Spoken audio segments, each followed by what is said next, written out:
Anti-derivative kill. There she is. There she is. Saddle up. Lock and load. Greetings and felicitations. We go together or not at all. Don't be a fool. Hello and welcome. This is Indefinite Lunch and Infinite Combinations, number 129. And for this iteration of my very first, Indefinite Lunch and Infinite Combinations was the very first live stream name that I started my channel with. And I started by reviewing the Orville because I wanted to review season 3. Okay, so that's just leading into just something I just wanted to mention offside because I noticed a short by JP talking the Orville, and he says that he has information that for sure we're getting season 4. I know that was already a thing, but any news, any confirmation that helps propel the fact that we really are going to get a season 4 of the Orville makes me really excited. I know that, but of course, as you can see by the title of this live stream, we actually are talking about For All Mankind, but I just wanted to mention that as an aside because I'm always very happy to get more of the Orville because I do believe it is modern day Star Trek, because everything after 2005 that's labeled Star Trek isn't quite living up to my standards. So I'm excited about that. But I'm glad you're here today. We will be talking about For All Mankind, and I hope you're doing well. I'm ready to get back to work on Mars. Over the course of these 2 episodes today, we have a lot of interpersonal drama, but I suppose much of it of course, you're on Mars, but you can't just always just be doing. I would love it if everybody would just focus on the science and all of that, but they do have to deal with the realities of being human and how that interrupts the progress of space travel. The struggle of existence very often gets in the way of so many things, doesn't it? And so it gets in the way of the science here. And the theme of mining asteroids for our benefit reminds me of something that is said about Harry Potter in the very first novel. What he was about to do was very brave and very stupid, is a paraphrase of that. And I suppose you really have to trust that your physics is very, very correct in order to think that putting an asteroid into a stable orbit around a planet, whether it's Mars or Earth, would be a good idea. I know it would make me nervous, but everybody on the show seems to think it's a great idea. So I'm even nervous when I hear about an asteroid shooting by us, even though the scientists say, no, there's no way it's going to hit us. But I guess that's the point. What they're doing is supposed to make me tense because this season started off with a disaster aboard an asteroid that took out the first human who walked on the moon. So the first human who walked on the moon in this universe was a Russian rather than in our universe. And so, but still, losing that character is a devastating prospect. And so you ask yourself as you're watching these, because you're a science fiction fan and you want to know about how we're going to get there. Have they learned from their previous errors that caused the devastation of the first episodes? But is that a question we can even ask amidst all of the distractions that the show throws at you as we wait for the culmination of this endeavor? And I don't know, we're going to find out today.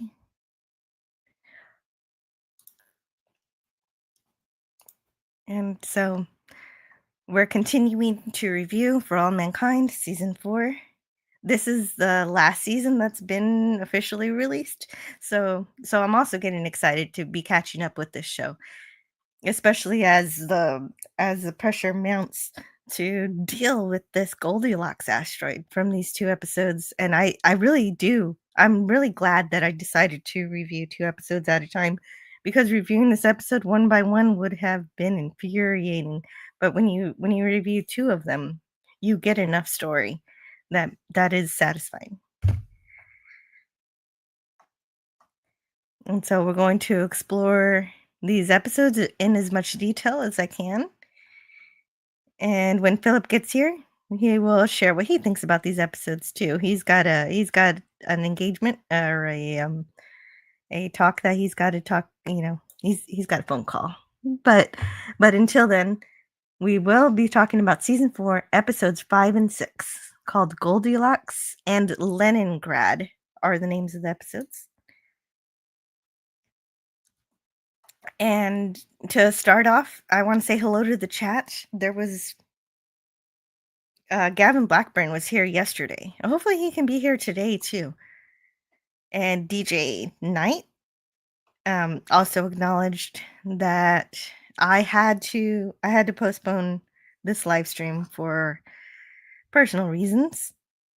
And I'd like to say hello to Gorilla's Random Thoughts, who says Kapla from a hungover gorilla.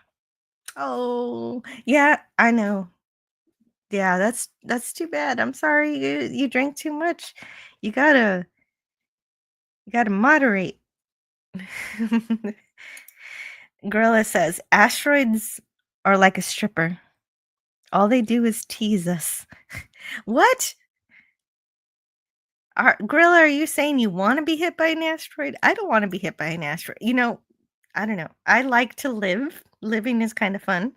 So I don't really particularly relish the idea of being destroyed by a celestial object. And hello to Real Wade Nation Gaming. Hey, how are you? No, I'm okay. I'm okay. Unless you saw the episodes. Have you been watching For All Mankind, Real Wade Nation Gaming? Did you see the episodes from season 4 of For All Mankind, and do you like the series?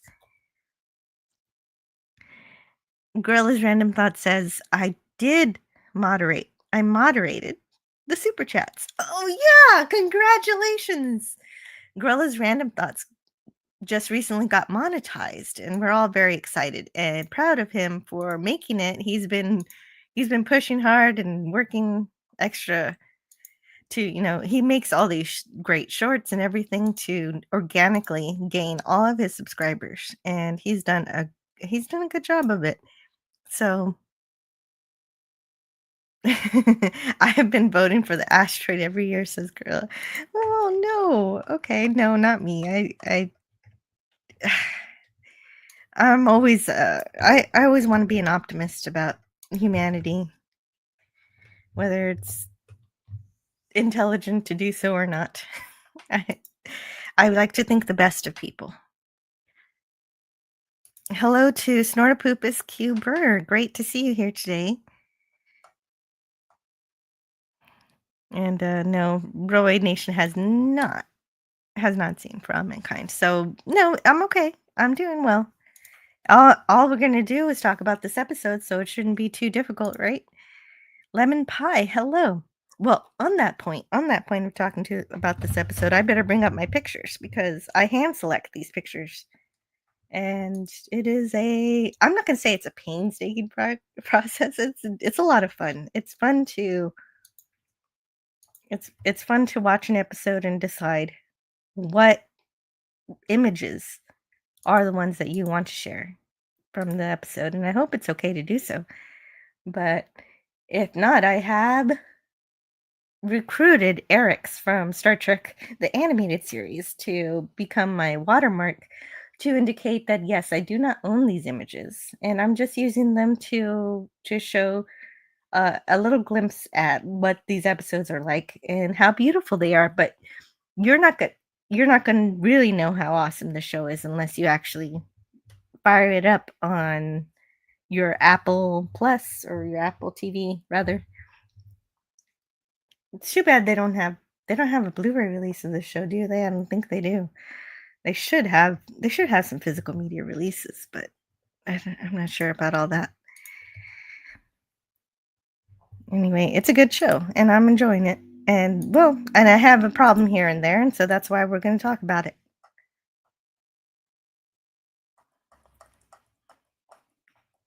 And yes, good morning to Lemon Pie. It is good morning. I like that we start with the Thomas Paine telescope because, of course, it's named after a character who was in previous seasons, who was one of the last real life characters that they eventually did kill off previously, which is really strange because is Thomas Paine still alive? Let's see. Former NASA administrator. Oh no, he died in 1992. Okay. If he were still alive, he'd be over 100 years old. He would be 103. Anyhow, this telescope is okay. Obviously, it's exploring something. What is it exploring? It's exploring the universe, or, the observable universe. Anything that it can find, and in particular, at this point, it discovers an asteroid that has not been seen before, and it is through this telescope that I believe a Russian scientist discovers it. But okay, let's see who it is. I forget who discovers it, so let's find out together. All we know is that this asteroid is a very special asteroid. This asteroid is I do like how this show kind of makes celestial objects almost characters. This is a character in our episode non-speaking role. Its name is Goldilocks. It's an asteroid. It has iridium in it, which is apparently a thing that's highly valued in the For All Mankind universe. It remains to be seen what gives this metal so much value. At least they haven't told me exactly yet, and I'm not as much of a chemist to tell you why this metal is so important. But last week I did get Philip to tell me what was so important that they wanted to mine, and he told me it was iridium, so I knew about it before the show actually told me. Okay, where are we? Okay, wait, no, it's Maryland. So it wasn't Russians didn't discover it. Why were they saying that later on in the episode when Al Gore was claiming that he discovered it? That is confusing. Okay, no, but the Goddard Space Flight Center, Greenbelt, Maryland, that's how this asteroid was discovered.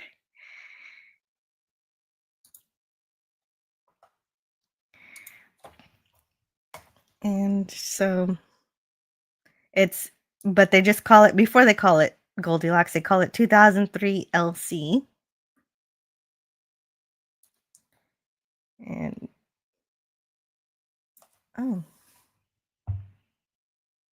yeah, so it was surrounding Jupiter, and now it's coming for us. So we need to catch it before it drifts away, because it is worth, as we find over the course of this episode, worth $20 trillion if we can catch it. So that's why it's so important. I guess that's all that they tell us. I would like to know more why it's so important besides just the monetary value. Why does it have that monetary value? What is so cool about this metal? And this show really makes you wait for that kind of stuff, though. So the scientist here, she thinks it's just a smudge, and she tries to wipe it off her screen, but of course, no, it is no smudge. She has discovered the asteroid through the Thomas Paine telescope, and of course, our leaders of the world are learning about it. Our corporate leader, Dev from Helios, and that causes him to want to go to Mars. Then we have Eli Hobson at the far left, who is basically a spokesperson for Al Gore, because For All Mankind doesn't want to have Al Gore on camera all the time, so they have somebody who's speaking for him, and I suppose that makes some sense, right? Then we have, okay, is it Irene or Irene or okay? It's probably Irene, something like that. This is the Russian spokesperson for everything to do with space.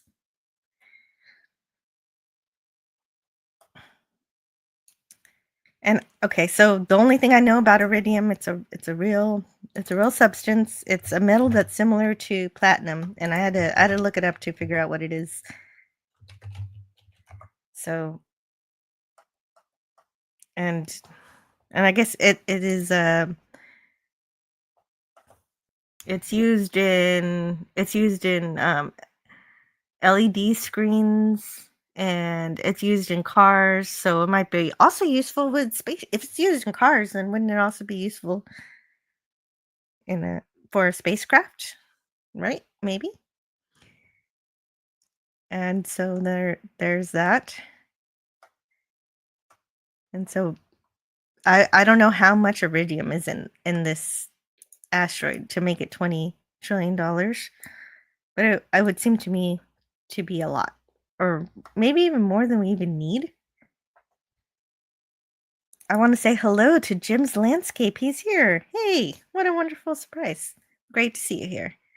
I'm glad you're here. And there's, okay, so I posted Gorilla's Random Thoughts link to his channel right here. And I'll grab yours too, Jim, because why not? I'll just, yeah, because I have my document here and I got the time. So check out Jim's Landscape. He's got new memberships going on.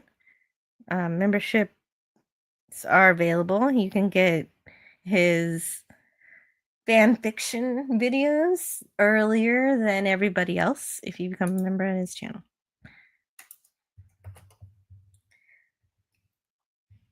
And so it's 1 kilometer in diameter. That's great. Okay, so I guess that does help a bit to know how big the asteroid is, but not exactly telling me how much metal it is. I guess it sort of hints at it by saying how very dense it is. But the show tells you why you should care about it. They call it the new space gold rush. So that's supposed to be the exciting part of it.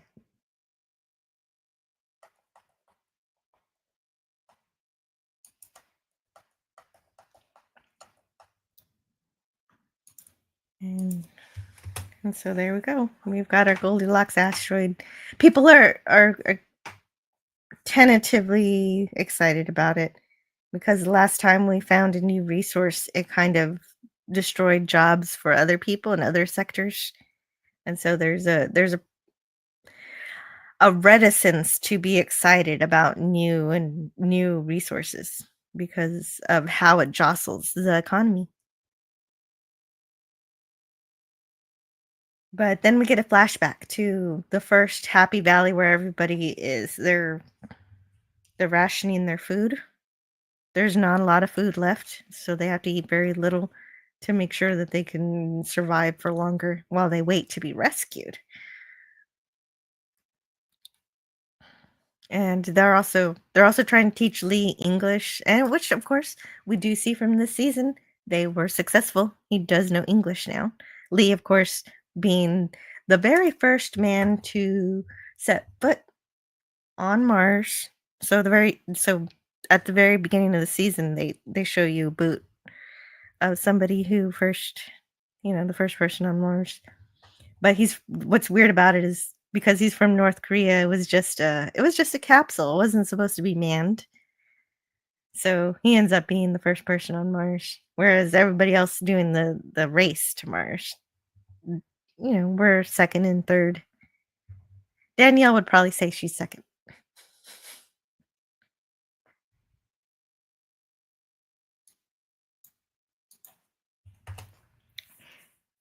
And so what's going on here with the capsule is that this is where Danny has been imprisoned. He's been imprisoned in solitary confinement. Poor Danny, imprisoned. Of course, he did bring it on himself a bit because he caused the disaster that killed so many people, many people. And in a Mars landslide, a Mars quake that he caused the ground to shift and everybody get buried. He almost got buried alive with Ed, but they were actually able to rescue him. But he caused this because he was taking drugs and was not able to fulfill his duties, and that's why there was a mining accident thanks to Danny, and he's been punished by being put in this solitary confinement situation where he's got to be in the North Korean capsule by himself to keep everybody else safe from his mania. And I guess maybe they didn't feel that they had the capability of confining him to they couldn't turn one of the rooms and they couldn't turn one of the rooms in the habitat into a brig, so they did not have the capability of making a brig, I guess. I nobody actually explains why they can't make a brig. They just say you're stuck over here on this capsule. And hello, Jim's Landscape. He says, thanks, Jill. And I've got 8,600 subs strong thanks to my fan films. Yes, of course. You do a lot of creative work, and I'm glad you get the attention for that. Yeah, well deserved. Good news. And so we've got this mentally unstable person all alone. He's counting the days he's been alone. And then Danny wakes up from the dream she's having about Danny, because what happened with Danny haunts Danielle. What happens with Danny haunts Danny. Her name is Danielle, so usually on this live stream I call her Danielle. Although as we're losing Danny, I'm starting to be able to call her Danny. Maybe next episode. And so, yep. We're continuing to figure out how to harness this asteroid. They only have 10 weeks to grab it before it's gone forever. So of course you always in some stories you like to have that time crunch to ramp up the intensity of the importance of getting things done.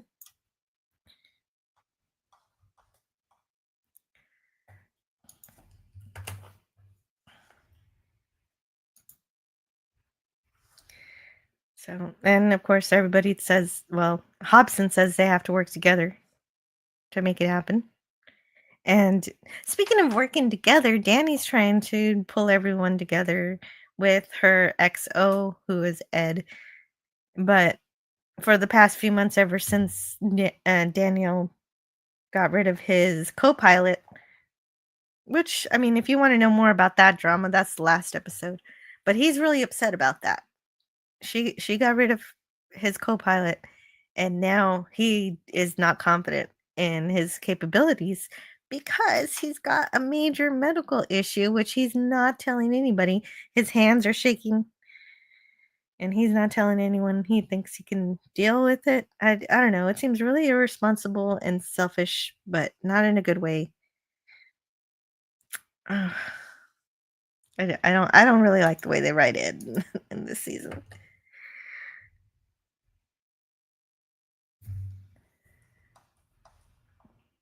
And but Danielle is perfect. She's amazing.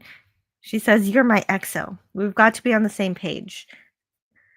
But Ed is still upset about losing his co-pilot. And Danielle says, "We don't have to see eye to eye to get this thing done, but we need to get this thing done." And I wish that he could focus on that, but it doesn't seem to be happening. But anyway, on top of trying to grab this asteroid from, to get all that iridium, we're also dealing with some drama in the Mars Speakeasy. There's a secret, well, supposedly secret bar run by Ilya. And Ilya's hired Miles to do some of his smuggling for, when you're on Mars, you don't have you can't go on Amazon or to HEB or HEB is my grocery store, Walmart. You can't go to the store to get what you want. You're stuck with whatever is supplied to Mars. And basically Ilya is a avenue to get more things than are supplied at Mars on Mars. So he can get you anything you need. All you have to do is ask. A little bit like Red from Shawshank, but Mars style. And Miles seems to be disappointed because he's realizing that what they're doing is actually lying to Lee. The first Lee is the North Korean who was the first person on Mars. They're lying to him because they promised him they could get his wife. They could not only save his wife from the North Korean regime, but somehow transport her to Mars. So why getting her transported to Mars is so important versus just getting her out of danger is not explained. There's a few things that are not explained. That's one of them. But Ilya says, you know what? I can't do this. It's too dangerous. And I can't do it like I promised. But we're not going to tell him because the North Koreans are really great. They're really great customers. Don't want to lose those customers. And so the lower deckers are also, meanwhile, in the scene. They're really optimistic about the opportunities from Goldilocks because the plan at this point in the episode is to bring Goldilocks into stable orbit with Mars. And that's finally going to give them the jobs that they were promised that they couldn't do because of the disaster with the first asteroid, Kronos, at the beginning of the season. And Samantha's got a new boyfriend, but I've learned not to get attached to cute young Russians anymore after what happened with Kelly. And speaking of Kelly, when so back on Earth, Kelly's listening to a broadcast. It's actually, if you listen very carefully to the broadcast, the very first thing that is said is something that is a little bit interesting because it's talking about new laws against using cell phones while driving, which is actually lines up with our timeline a little bit more closely because that's something that that happened in the early 2000s. Although here in Texas, it wasn't law to not use your phones while you're driving until 2017. But the very first state to institute a law based on handheld devices was Connecticut in 2008. And oh wait, was it 2008? Maybe it was earlier than that. I might have got maybe it was 2005. But the first official ban on texting and driving was Washington in 2008. And of course, this is rightly so because they say that texting and driving can be even worse than drunk driving because of the distraction. So don't text and drive. Don't text and drive. It can wait. It can wait. That's the slogan, right? Anyway, meanwhile, Kelly's just doing her best making a PB&J for her son. Are we even Okay, so her son is a big catalyst in this episode for her, whether or not her decision making on whether or not she wants to go back to Mars. But the main thing bugging her is that her dead boyfriend's mother is nagging her about her choices for lunch. But of course, Kelly's just doing her best here. PB&J's fine. I know a lot of people can't pack PB&J for their kids' lunch anymore because because of you don't want to, because of allergies. If somebody in the room has a peanut allergy, just being within the presence of peanuts in the air is apparently, not a good thing. Anyway, also on the radio, she hears that Dev, the owner again of Helios. He was the original owner of Helios. He lost his ownership of Helios. Now he's got it back again. So he's finally decided to get his hands dirty and go to Mars himself now. So this is all about deciding to go to Mars or not. Everybody's deciding to go to Mars, and how their families interact with that decision.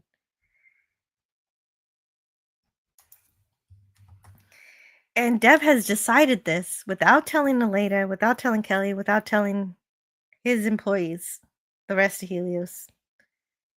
And then, because Aleda's going to be the only person left on Earth who's a main character, she's the one. Basically, that's the reason. She's the one they're putting in charge.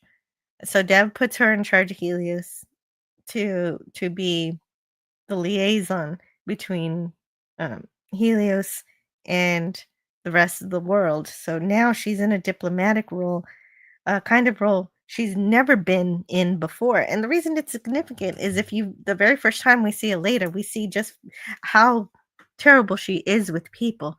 It's established early on that she's not good with people. She's kind of she's great. She's a great engineer. She's a smart mathematician. But when you put her with people, she can be kind of a jerk. So now she's actually got to put it together, and at first she's procrastinating on it. She's completely ignoring the new responsibility that's being thrust on her. But don't worry, she figures it out. I thought maybe she was going to set something on fire again. I was getting feelings of the old Aleda in how she's balking at this more social role that she's being forced to play. But the biggest crime was that Dev cut her off. She was about to say, "I'm an engineer, not a blank." And I wanted to hear the blank, because it's Star Trek tradition to say, "I'm a doctor, not a blank," or "I'm an engineer, not a blank." But I'm still claiming this as a variation on that. But I wish they would have finished the line. Hey, Greek Letters Larson is here.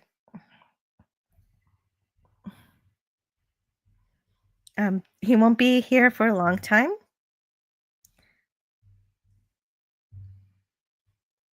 And okay, yeah, he's just stealing some internet from where he can find it just to say hi, and that means a lot to me.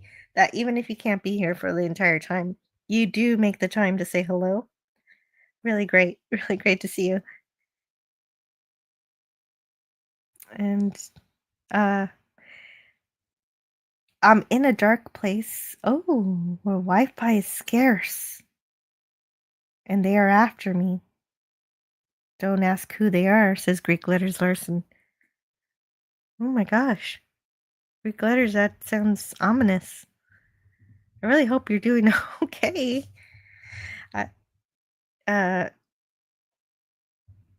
Please check in with us at the next moment when you have a stable internet connection again, at a next live stream, because I want to be sure you're all right. And let's say hello to the Joker. The same AJ from DVD? Yeah, yes. I don't talk about it a whole lot, but yes, I am Anti-Derivative Jill, who is a wrench on Doomcock's channel, Overlord DVD, the great Overlord DVD. Really love his channel, and he's the whole reason I'm here. He's where it all began for me. Typing in his chat, listening to his reviews of STD, what labels itself as Star Trek, which is not really Star Trek.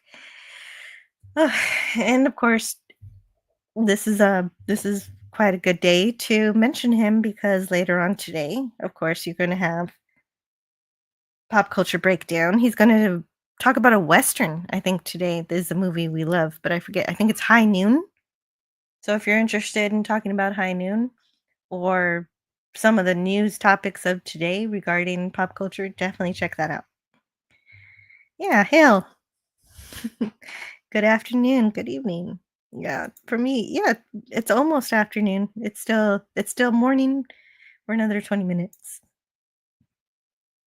Oh, oh, that's good news. Okay, so that means that YouTube is actually promoting my channel, which is fantastic. I'm glad you stopped by. Thank you, the Joker. Thank you for saying hello. Oh, look at this. Let's see. Oh, this is the Ranger. This is the Ranger vehicle that originally earlier in the season tried to deal with the asteroid, but they had trouble because of some faulty.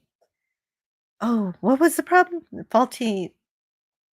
There was some faulty equipment, and the faulty equipment was the fault of the Russians who had a conversion error.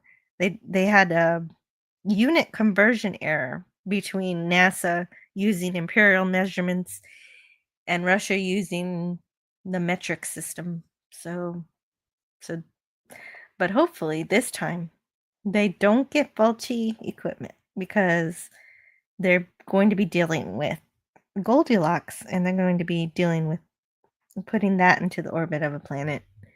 And that you don't want to have 2 asteroid disasters in one season, right? And I want to say hello to Eugene Bird. Eugene Bird's here. Hey, great to see you. So this is where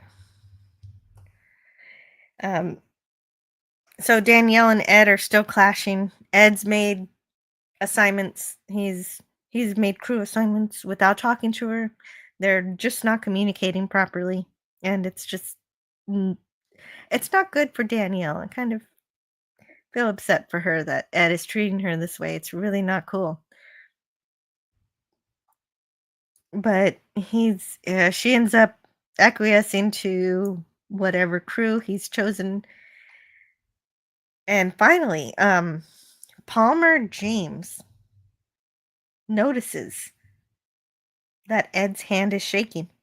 And Ed has been, I guess Ed thinks he's still in control. There might be a thing where you have a problem, but you think you can manage it. And you think it's not, you don't want anybody to know what's going on. But I think that's highly irresponsible. I don't like that Ed won't say something about his hand shaking or that he needs a backup pilot or something, because there was a previous episode where Svetlana, his co-pilot that Danielle sent away, Ed had Svetlana take over for him in a pilot situation, in a situation where they needed a pilot somewhere very precisely. And he knows that. If he knows he needs assistance, he should have a wingman. Or are there no other good pilots at all on Mars? And why would Ed be the only viable pilot? Even if Ed's too afraid of being grounded for his tremors, he needs to be responsible enough for his crew to have some capability of taking this, to take the stick if necessary. And I feel like this is soap opera sitcom bullshit.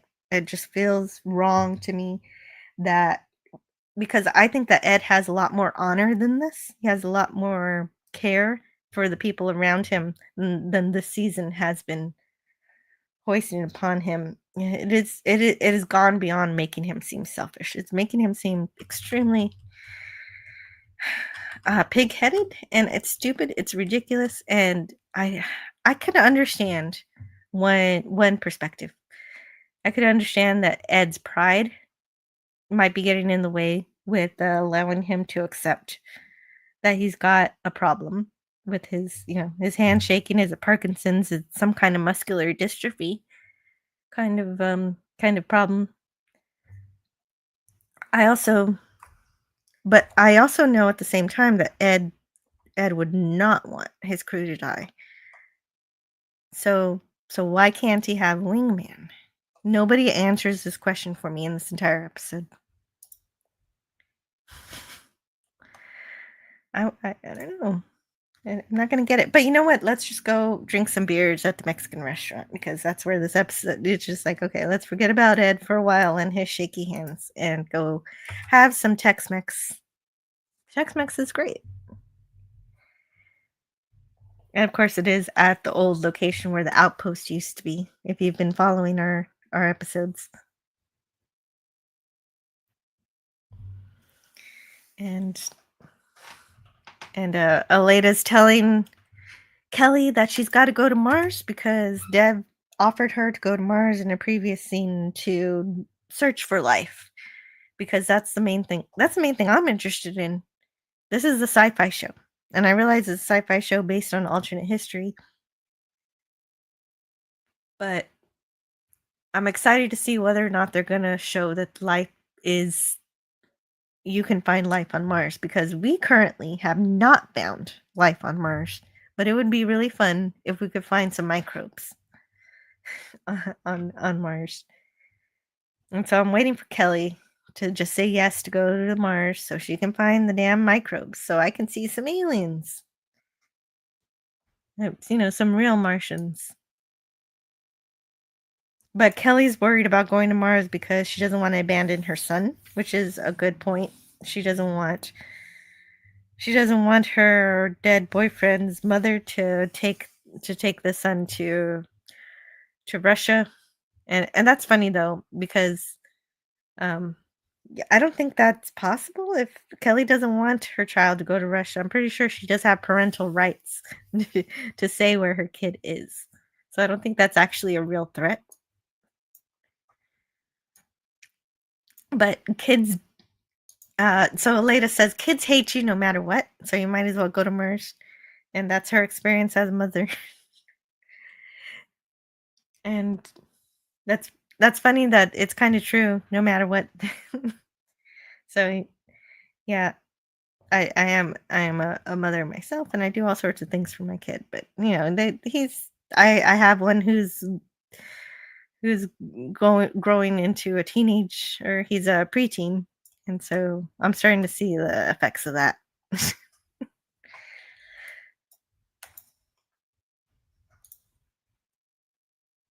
Oh, hey, I gotta say hello to Matt G. He's here. Eugene Bird says, in interviews, Michael J. Fox's co-workers complained he was delaying takes and didn't know he was waiting for his Parkinson's medicine to bring his tremors under control. Well, see, if Ed would just be honest about it and get diagnosed, get some medicine, and then once he gets, I guess no matter what with that disease, he would be grounded either way, and so that's why he's not saying anything. But it's still showing a lack of regard for other people to not say there's an issue, especially when such safety is involved with it.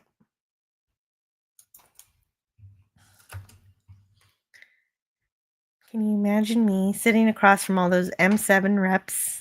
Yeah, I can, because we're going to see that later. Aleda is going to be a diplomat. And so this is fun. This is really fun, because President Gore, in this For All Mankind universe, for some wacky reason, of all the unrealistic things to ever happen in the For All Mankind universe, the one that is most unbelievable is that Al Gore somehow won the presidency. But he has, and they're showing him here, and he says, I took the initiative in discovering this incredibly valuable asteroid 2003 LC. And so this might remind you of the real life time that President Gore took credit for discovering the internet, or creating the internet, rather. Not discovering the internet, but creating the internet, he said. And It seems unbelievable that he would say that, but it's true. There are clips that show this is true, that he really did take credit for creating the internet.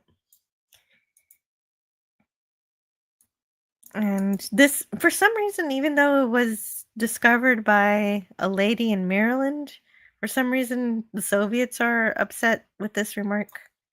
And I'm not sure exactly what's going on there. Oh, you want? Oh, yeah. Let's see it. I have it here, but I'd have to share my screen again because I want to make sure that you can hear the sound. An announcement a day, and some of them have been quite remarkable. He was on CNN's Late Edition, where he took credit for the internet. Let's look at Al Gore. During my service in the United States Congress, I took the initiative in creating the internet. There you go. He did it all by himself. Yeah, it's remarkable. Oh, excuse me, I need a drink now.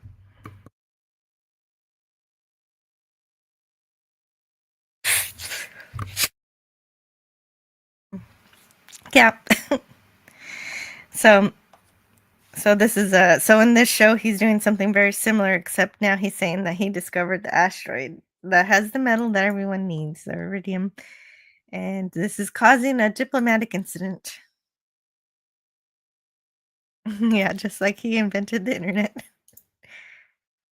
I had to see that clip. I actually never really, I've heard it for all these years, but I never actually watched that clip before.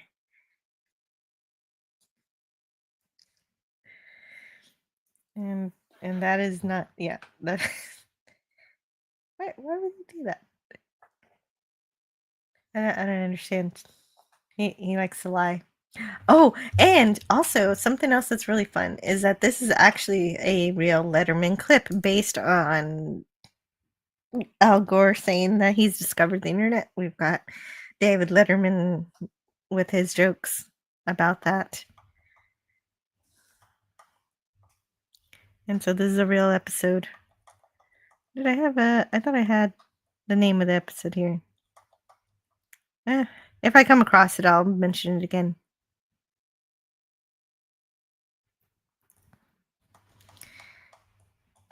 So that's that. Well, other achievements claimed by Al Gore. Yeah, so there was a joke top 10. I don't know the whole. I wanted the whole top 10, but I didn't go back and check out the episode. But number 10 was the first human being to grow an opposable thumb. Number 9, while riding a bicycle one day, accidentally invented the orgasm. And then the Eagle News, which is the joke, alternate universe version of Fox News, it says to leave the science to the scientists.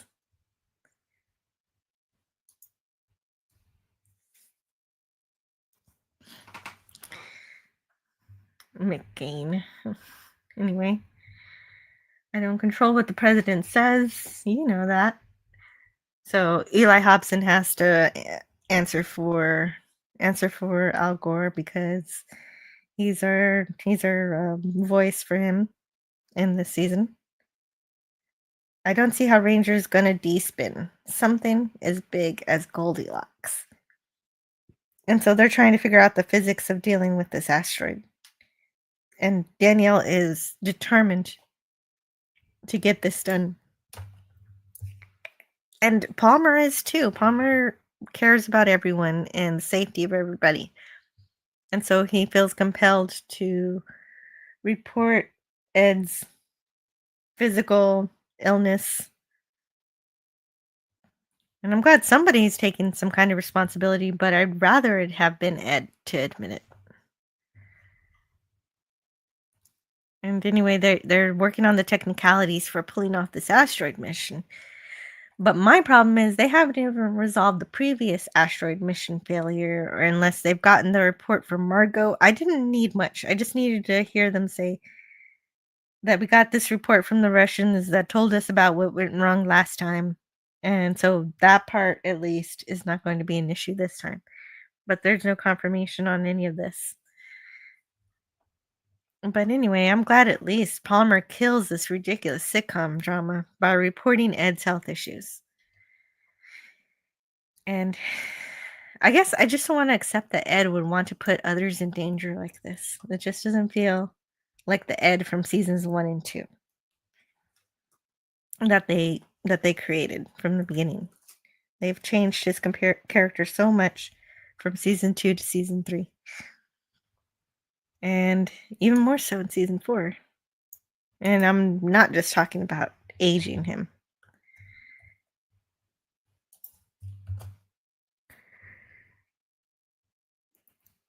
And so Danny has another flashback. Oh no. And so she's preparing rations because everybody has to ration the food that they eat. And so she's got the task of taking the food to Danny out in the capsule in his solitary confinement state. And all she can do to comfort him is give him a Bible, and he's looking at his daughter and his wife, and he's wearing his wedding ring.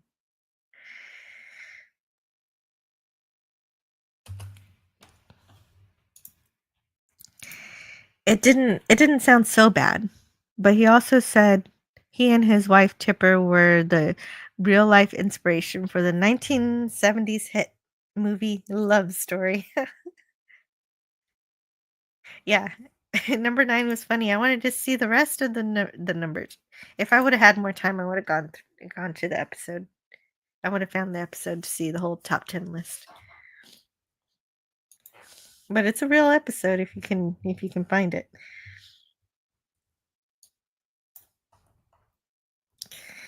And so Kelly is telling Alex that she's going to Mars.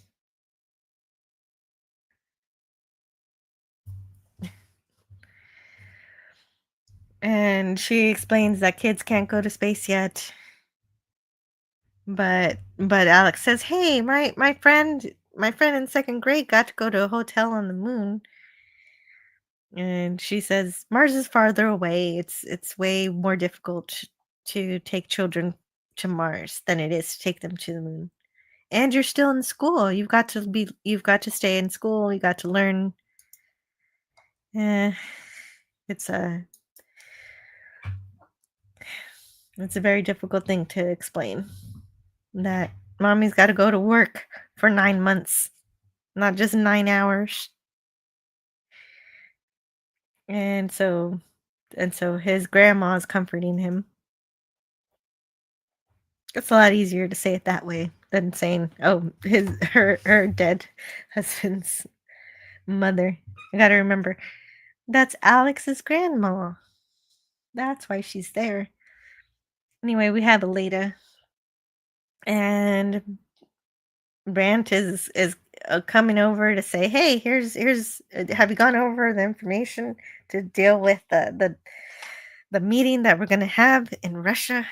You've got to deal with this stuff." And she hasn't even tried to prepare yet. She is procrastinating.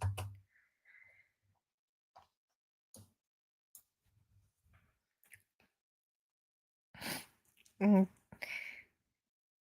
I feel like he might have an opinion. She's still trying to push it off to Dev, as if Dev is going to come in and rescue her from this terrible nightmare of having to interact with people. Oh no. Who wants to do that?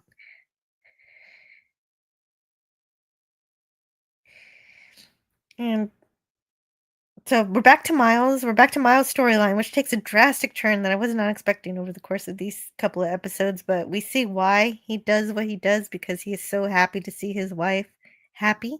She's able to buy a house, and she just can't believe her dreams have come true. And everything about Miles has actually turned for the better. She even sounds like she might be amenable to not going through with the divorce that she's tried to the process of which she's tried to start.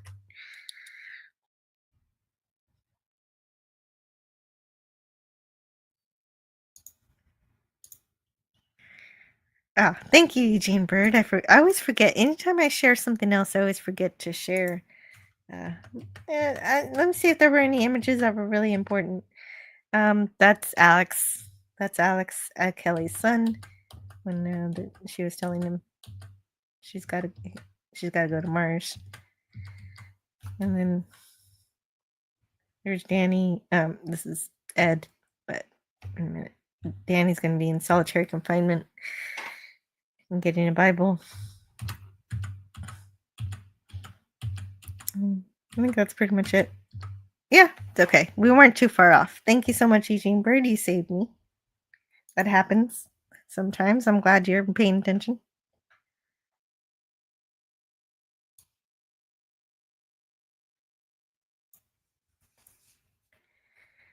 And meanwhile, Miles is trying to get Samantha to join him in the Mars Rock side business, but she refuses. She wants to do things officially. And she's been placed on the Astra capture mission. So she's dedicated to doing things the way that she's supposed to.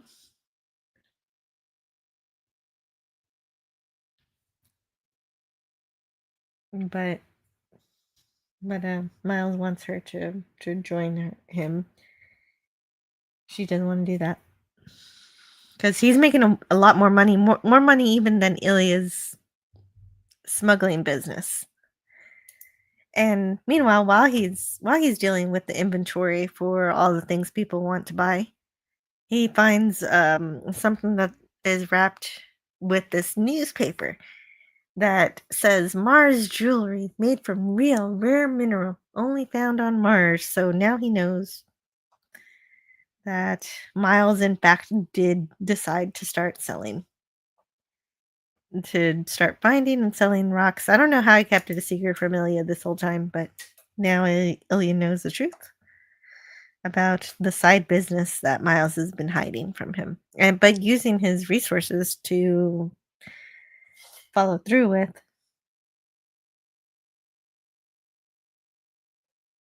Yeah, this is some pretty clunky jewelry. Do people want to wear this stuff?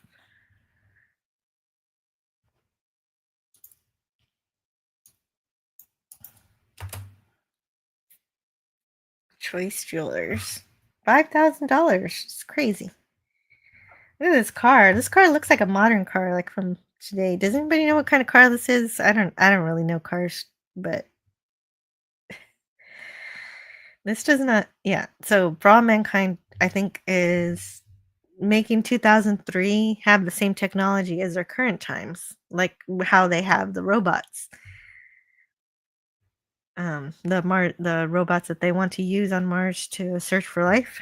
I think they're also using. It looks like they're using modern cars too. But anyway, he's over here. He's over here at the community center of some sort. With Deb is here to talk to his mother, Malika, that he's gonna be leaving for Mars. And he's not just saying that he's going to Mars. He's saying he's going to Mars forever. He's not coming back home. She's obviously upset by this. She's learning that she's losing her son. And he's they do have a bit of a drama here. She says that that his father planted these delusions of space dreams in his head and everything, and that he could make a difference on Earth. And Dev says that that his dad only had trouble because she left him. And she says, "Oh, well, I tried to get you to come with me." But he didn't want his dad to be all completely alone. And so that was their issue. They did not leave on the best of terms, it seems. She doesn't want any of his money. He tries to give her a card if you need anything, but she doesn't want that. She wants him. She wants her son. And he says, "Let's part as friends." And her best line is, "You're not my friend, you're my son."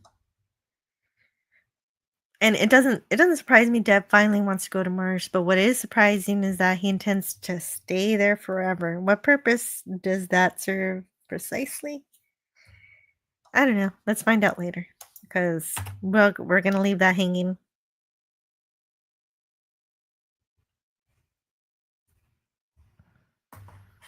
Because now we have to move on to the Molly Cobb Space Center, where Eli Hobson is having a call with Arena from Russia to deal with the president making lies about the asteroid.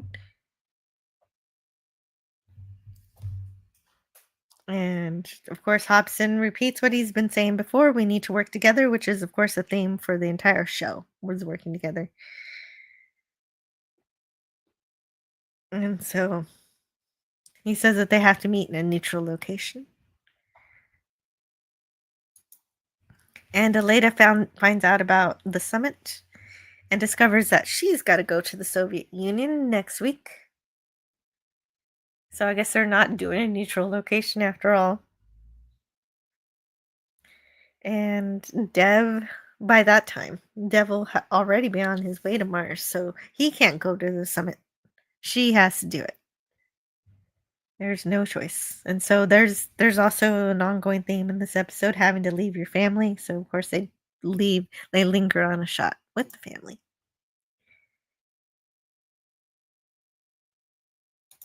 You seem to prefer things and trips to jewelry. The price of gold is outrageous these days. Yeah, it is going up. It's going up. Yeah, it's a good savings account. If you want to put your money in a savings account that's hard to cash out. So I would say gold, if you have a safe way to store it, is a good savings account. I would never call it, I don't know, unless you know the markets. I would never say investment, but savings account. Yes, very good savings account.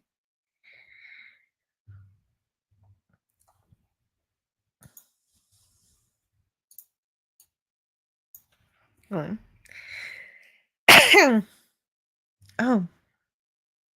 So we go from Dev saying goodbye forever to his mother, Aleda realizing she'll have to leave her family as soon as she can. Aleda is procrastinating on working on the new assignment given to her. She doesn't want to be a diplomat. And for Helios, the position of power is thrust upon Aleda, and she absolutely hates it. But she's got to do it.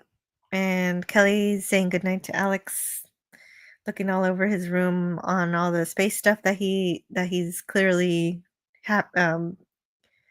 he's taken to, because of course he's proud of his mother, but he doesn't want her to go away. Obviously, it's clear from this scene, of course, that she's going to choose to go to Mars. And she also ends up rewatching a video of Karen, and Karen being her adoptive mother, saying she misses her and that she'll be a great mother. And so Kelly is torn between wanting to discover life on Mars, but also wanting to take care of the life she's already produced. Then Danielle also has to worry about family stuff too, because her stepson is getting married and he wants her to write a speech to bless his marriage. And she begins to try to do it, but she finds the task emotionally daunting. She's still full of all of these negative, sad emotions, dealing with what's happened with Danny. And so she goes into that flashback as we see the hydroponics bay in its infancy here.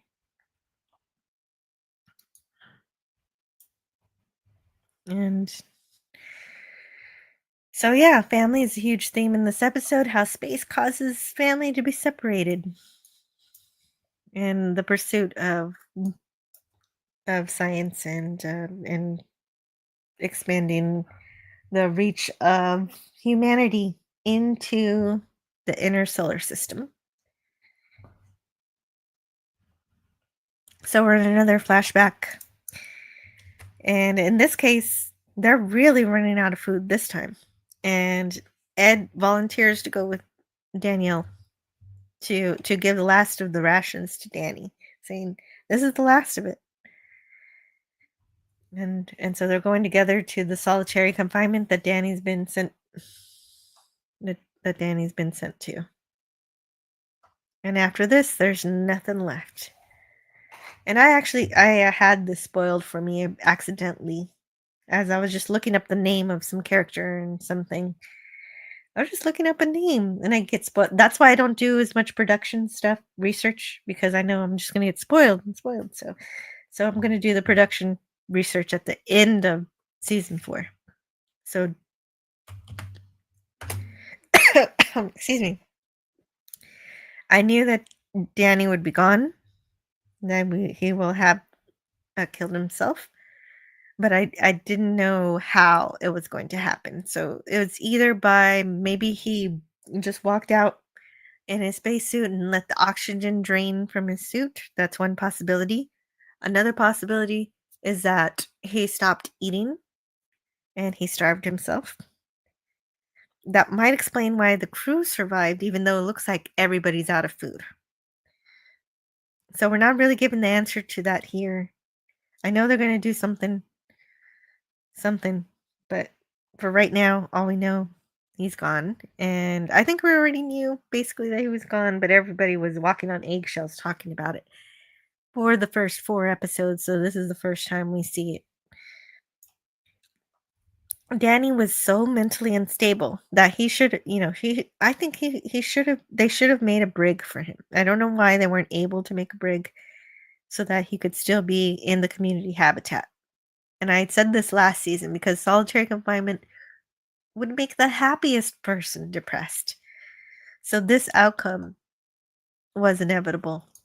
For Lee, in his solitude, he was comforted that he was, a hero doing a great service to his country. And so his scenes were more like Castaway than anything.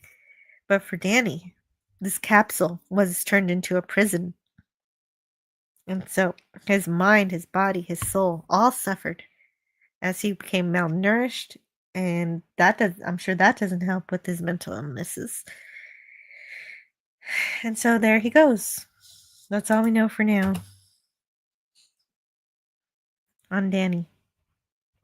We'll pick that up. I'll pick that up next week to see if there's any more additions to that story. And so Kelly goes to Dev and says, "This mission is so important to me. I want to discover life, but I've got to have my son with me. I got to take care of him. And not only that, I talked to the flight surgeons here, and they all agreed." So I'm paraphrasing here that Alex's cardiopulmonary issues might actually improve on Mars. His weaker heart won't have to pump as hard in 1/3 gravity.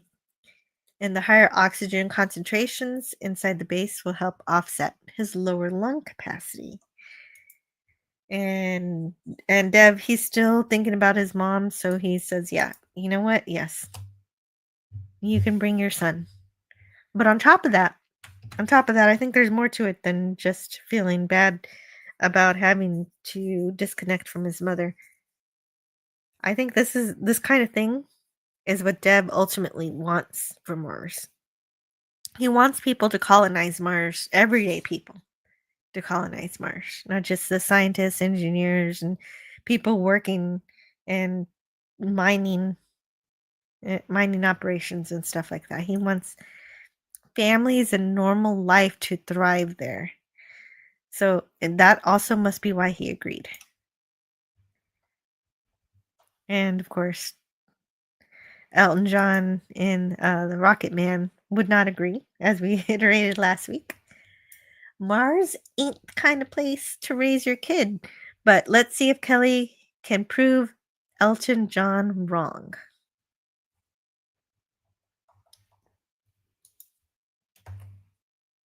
So he won't.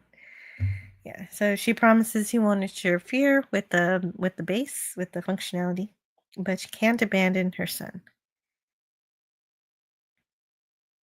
So Ilya doesn't let on that he knows about Miles' rock business yet. So this is just a reminder. Hey, don't forget, we're going to talk about the storyline later. So then we have Danny meeting with Ed, confronting him about his illness, and that he should probably step back from flight duty. And they get into a shouting match. she all she does is say, "Hey, go see a doctor." But Ed is just being completely unreasonable. They start arguing, and Danielle is upset that he's been lying to her. I would be too. But then he calls her a coward. How is she a coward? What is he talking about? Just because she had to be called back into service after terrible things happened. I don't. It seemed like a lot of characters had that problem. Why would he be harping on her for that?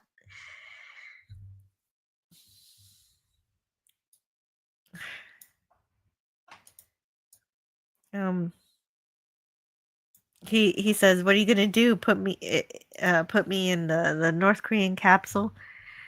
It's just a lot of ugly things that they have Ed shouting at Danielle, who really needs a friend right now because she's dealing with having to command a base and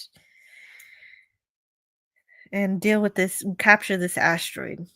And the one person that she would need on her side is Ed, and he is refusing. And she calls him old man making selfish decisions. And not only does she because of this fight, not only does she take away his flight status, but she also makes him quit. He's no longer EXO, so now he's no longer in the chain of command.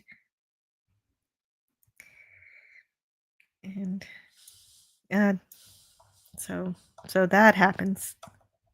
She says, "I got a lot of regrets in my life, Ed. This ain't gonna be one of them," referring to Ed having to step down from being EXO. So he's no longer second in command of the base. And I just don't. So the character Ed from season 3 and 4 is just not the same Ed from seasons 1 and 2.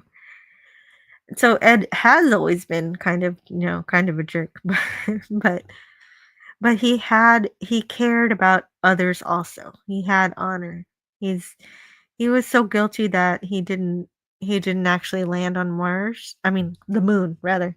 Back in season 1, he didn't actually land on the moon. And he blamed himself for not landing on the moon. Even though he could have blamed someone else, he took responsibility for it. And this taking of responsibility is something that Ed's lost sight of. Why doesn't Ed take responsibility anymore?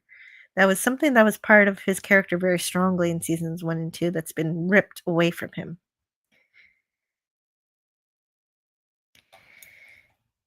And and not only that, he even in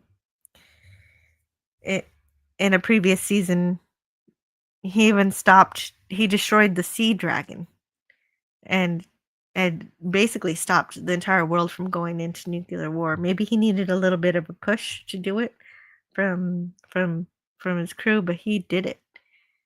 He took responsibility again, which is something seasons 1 and 2 had, was Ed taking responsibility.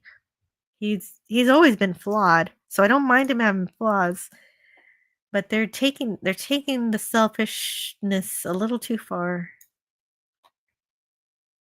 I don't quite buy it.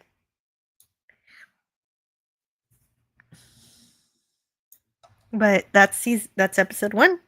We got through episode 1. So, but we don't just review one episode a week. So we're going to review another one.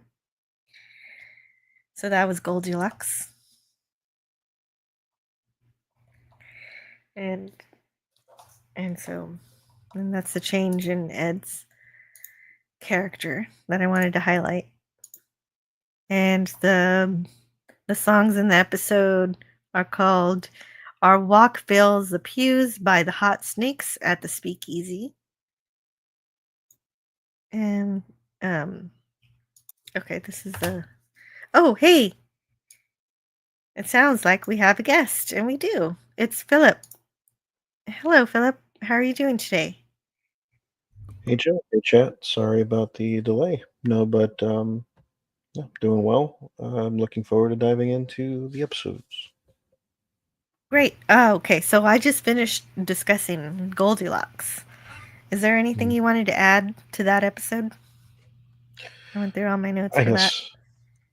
guess for me, well, what did you think of that one? Did you because that's a game changer for the season. I mean, now we have complete, a complete reevaluation of how everything's going to go moving forward. Now that this asteroid is going to potentially put a lot of money into a lot of different people's hands. And so, yeah, what'd you think of it? So, well, it seems kind of vague. We know that it's worth $20 trillion, but what is special about this metal? What I could find is that iridium is similar to platinum, and it's used as a metal in cars, so maybe it could be used as a metal in Well, I spaceships. mean, it's a component in cell phones and computer batteries and all kinds of things. LEDs, yeah. Okay, monitors probably. Yeah. All right. So I And mean, so it could potentially, bring that price almost into nothingness, and it would just be, um, I mean, it would probably give it like an electronics boom, and yeah, that would only increase the likelihood of specific technological advances. well, if you're only interested in the first episode is the iridium, then it makes sense to just move on to the second episode because we deal way more with it as we're Mhm. heading into the summit where everybody's getting together to decide who's going to pay for this and how much it's going to cost, and actually what are the logistics of actually going through with capturing the asteroid. And so that's the Mhm. next episode. um Oh, I forgot to announce for the first episode.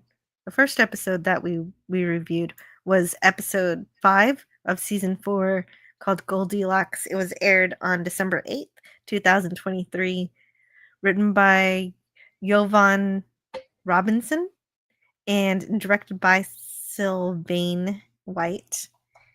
Then we have the next episode, which is season 4, episode 6, and that one's called Leningrad. So let me get closer to that. Where is it? So I'm gonna find that it first aired on December 15th, 2023, written by Eric W. Phillips and directed by Sylvain White. And so we're dealing with the summit. So we're already in the Soviet Union. Aleda famously, who is famous for not wanting to talk to people or deal with people. She's a great engineer, not a great people person. So, but she's being forced into this diplomatic role at this summit. So she's got to deal with that. And of course, reunite with Margot. So that's a big thing in this episode. Yeah. And so we see she doesn't see that it's a lady yet, but then she does.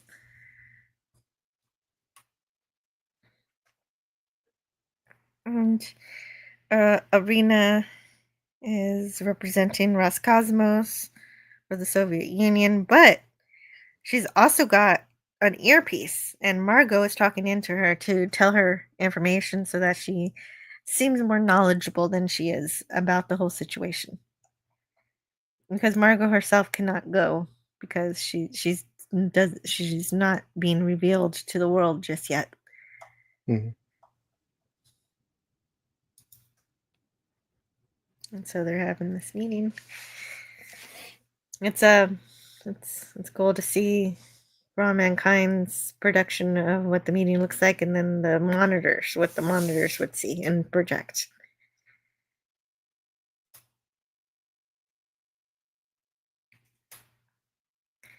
And so, episode Leningrad.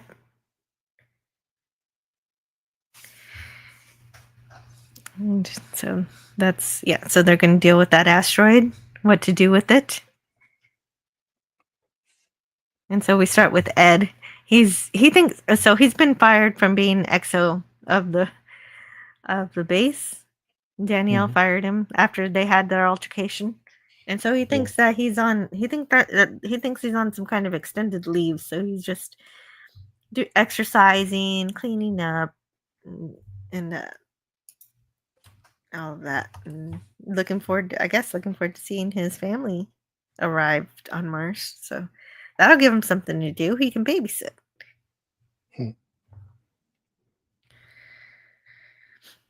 And eventually he's getting really bored. He's got nothing to do. He's reading The Sand Pebbles by Richard McKenna. And he decides it's about time for him to do something maybe he's been thinking of doing for a long time, which is going to hang out at the speakeasy. But since he was a high-level commander, he couldn't do it before because they were pretending that this place didn't exist. Because I guess they were allowing it to exist to keep morale up. But now that he's not in chain of command, he can hang out with the lower deck crew here. Yeah. And he's got nothing else to do here. Or so he believes. Then we move back to the summit, where Eli Hobson is reiterating the need to capture the asteroid. They only have 8 weeks to do it, so that's their time clock on that. And they're trying to figure out what kind of equipment they're going to need. And so Leda, has she shown the thing yet? No, not yet.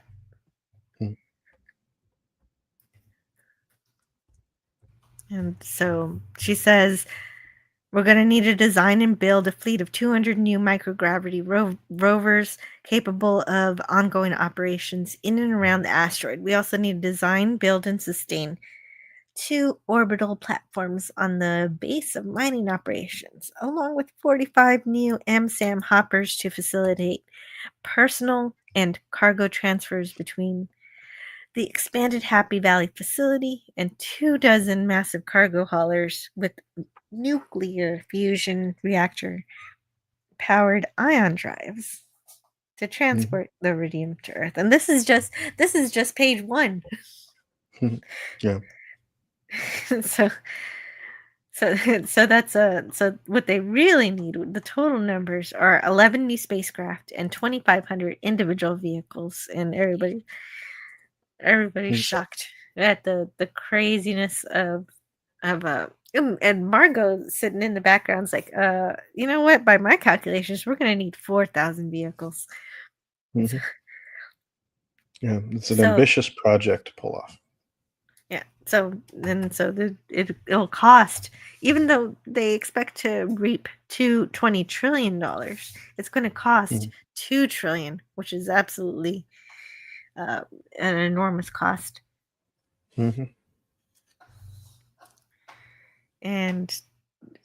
the biggest problem is it's the return on investment is big, but it'll take forever to reap those benefits.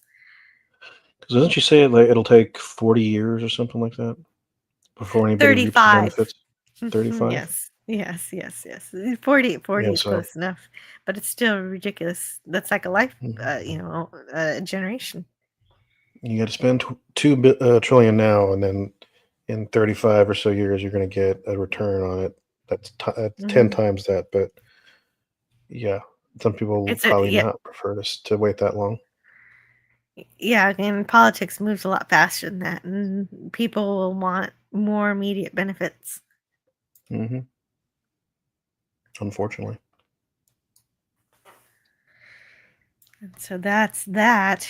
Palmer James is the one who called out Ed, but also somehow he's also become the new XO for Danielle's chosen him. He's the one who revealed Ed's illness because Ed wasn't able to take the responsibility upon himself to tell the truth, which is one of the things that bothered me in the first episode. And Ed says that he found the speakeasy on his own. Nobody told him about it. So basically, at least Danielle has somebody who's on her side. I don't know what his capabilities are yet.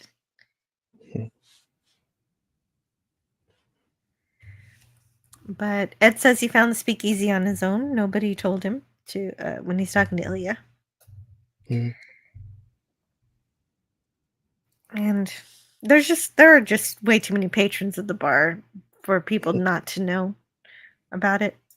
So Ilya thinks it's more of a secret than it really is. And they talk about Ed offers advice on his still. So he gives him some engineering advice to make his still even better. And Samantha and her coworkers are discussing unionization, which is something I said earlier in the season. I've been waiting for this moment. Mm-hmm. And I was actually hoping, at the beginning of the season, I was hoping Miles would be the one to lead unionization, but it became clear very quickly as he became more involved with the criminal underground trading that he'd be doing that and selling moon rocks and just not at all worried about mining anymore. Mm-hmm. And with Ed losing his power too, he's finding different avenues to make an influence. Mm-hmm. So I guess that's what he's up to. But I don't mean, know, I think man. you don't know what's going on. Oh, I just wish he would remember that he's friends with Danielle and forget how upset he is at losing Svetlana because he's just upset he lost his co-pilot, and losing his co-pilot was losing his backup to deal with his health issues without actually having to tell anybody about it. Yeah. But what were you going to add? I was just going to say, I feel like we're starting to get sort of the first inklings of a possible, at this point, of a Martian mafia or something led by Miles. But yes, and that wasn't clear to me until later on when Ilya discovers what's going on with Miles and has him roughed up a bit, and then Miles retaliates, and we'll get into that when we reach that scene. Yeah. And it's kind of they do this For All Mankind does go Godfather on us, and so we'll be seeing that soon. Yep.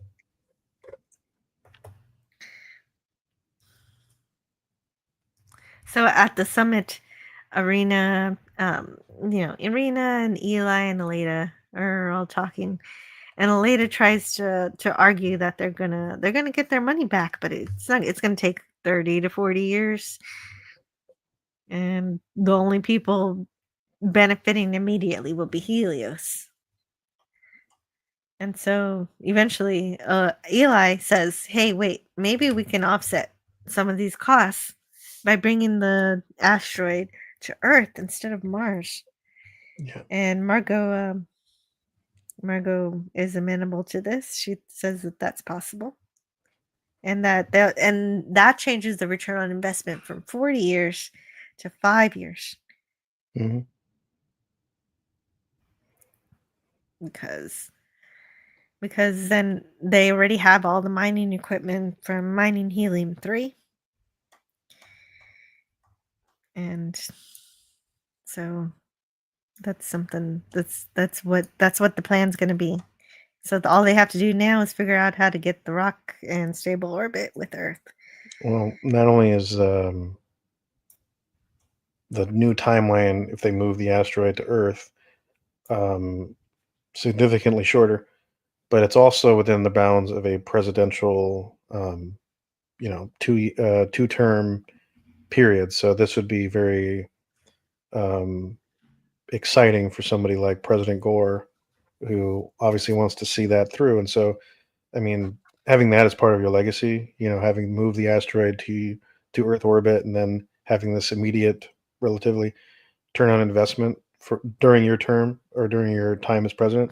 I mean that obviously works for him, and obviously that's going to be the thing that excites him. But um, the long term thing of it, I think the main theme right now is that if they move the asteroid from Mars and they move it into Earth orbit, then do we take resources and material from Mars and basically turn Mars into like a research backwater like Antarctica? Or, what is the long term, plan for Mars at that point if they do that? Because I mean, ultimately the asteroid is the prize here. And so that's the interesting part, I think. For your first point, yes, Al Gore does like to take credit for things, and so of course he's Hmm. going to do that. That makes sense to me. That is a Hmm. good point politically. And as for Mars, there's not a whole lot to mine on Mars, is there? Is there really No, anything not there? Like, why particularly. are it's more of an exploration. It's more of, hey, this place is kind of Earth-ish, so we can explore it.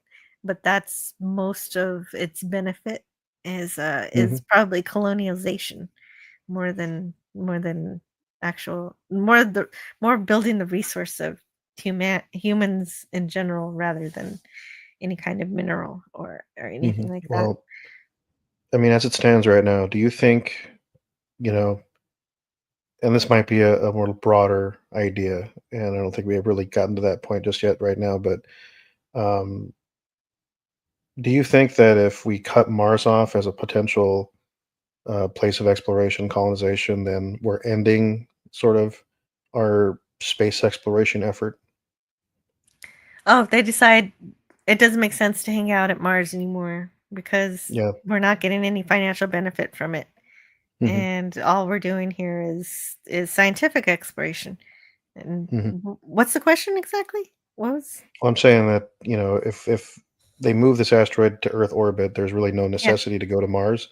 So, I mean, do right. you think that kills space exploration, or do you think it would just kind of take a different path? I would hope it wouldn't kill it because they found one asteroid, maybe they'll find more. Hmm. Um I don't know if that's something that they're going to want to do. I think humans want to keep exploring even but of course there's what's the financial benefit for it? We don't know yet. Maybe there will be new avenues. Yeah, maybe a Hmm. new avenue. I have no clue yet. Okay. Exactly what that would be aside from, hey, do you want to colonize Mars? Because that's basically Dev's dream is to turn Hmm. Mars into a second Earth. Yeah. So I don't know. Well, definitely Not keep sure. that idea in your mind as you go. So so they're having that discussion.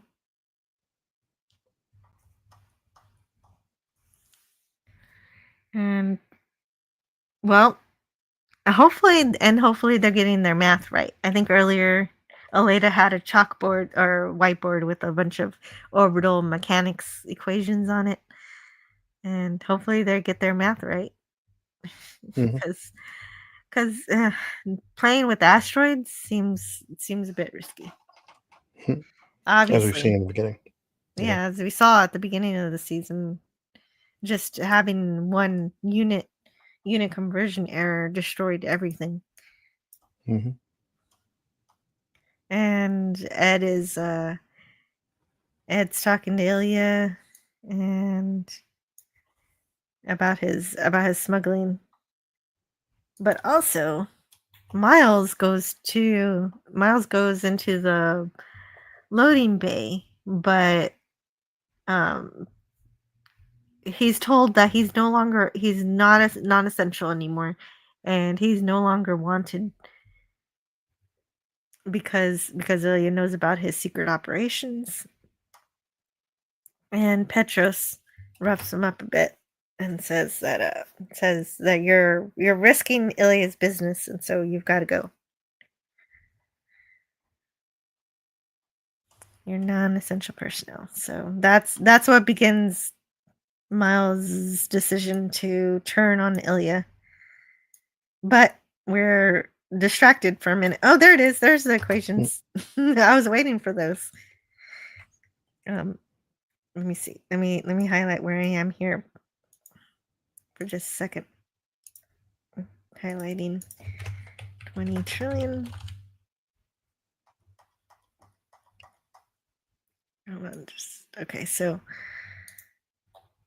I have up to calculus 3 that because I only took a minor in mathematics, so I didn't quite reach any kind of astrophysics mathematics. I have the prerequisites for it, but I cannot tell you a whole lot about these, but it's definitely some kind of orbital mechanics and Well, how you definitely have me beat by significant margins.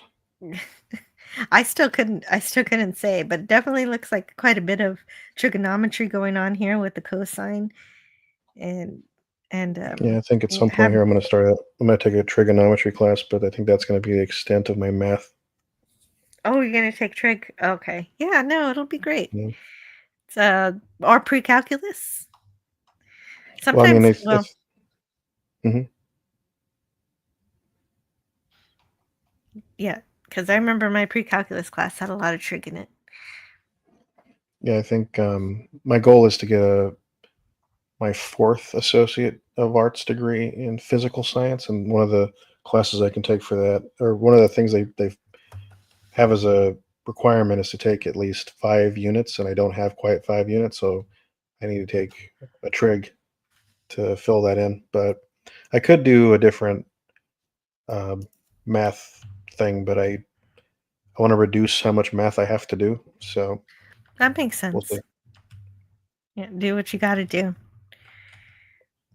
And yeah, I used to tutor computer science, and some people were come in having trouble with math. I tutor math and computer science, and some of them were devastated that they actually accidentally chose a degree that is essentially a math degree.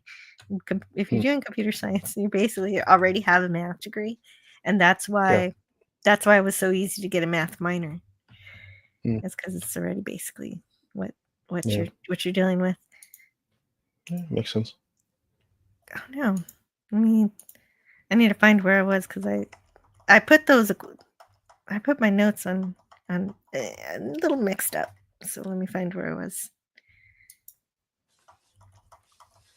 I highlighted it, but that didn't help. I should have copied. There it is. Found it. So they're discussing the calculations that will be required to get Goldilocks into Earth orbit. And no matter what, I mean, Margot's trying to feed this information to Irina, but she doesn't really understand it very well, so she can't communicate about it very effectively. But I mean, as evidenced by the fact that she calls it BART instead of DART. And so in the For All Mankind universe, they had the DART program in the 1990s. Whereas in our reality, it's something that's just happened a couple of years ago. Yeah. And Aleda gets defensive, saying, "Is that something else you stole, like the Nerva engine design?" And there's definitely some tension in their attempt to solve the problems to achieve the goal of getting this asteroid. And basically, Margot wants to work directly with Aleda, but we got to save that for later because Irina has had enough of trying to understand what Margot is saying, and it says, "Let's go to dinner."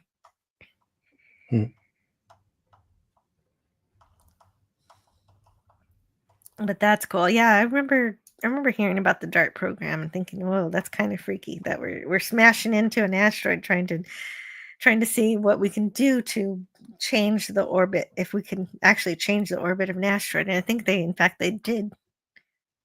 So it says you can steer an asteroid by smashing into it. But There's a lot of details to that. That was cool. Oh, let's see what's going on here. Hey, oh, gotta say hello to Canadian Spider-Man. He got here 10 minutes ago. He says hello and good day, shields up. I'm sorry it took me so long to say hello, Canadian Spider-Man. I wanted to get through some of these notes. So they're working on that problem. An ongoing issue. Because they only got a few weeks. Not very long, less than 2 months to get this asteroid, or it'll be gone and out of reach forever. Oh yeah. And she's very clumsy with that earpiece. Irene. Because she doesn't understand the science as much as Margot, so she stumbles a bit. Mm-hmm.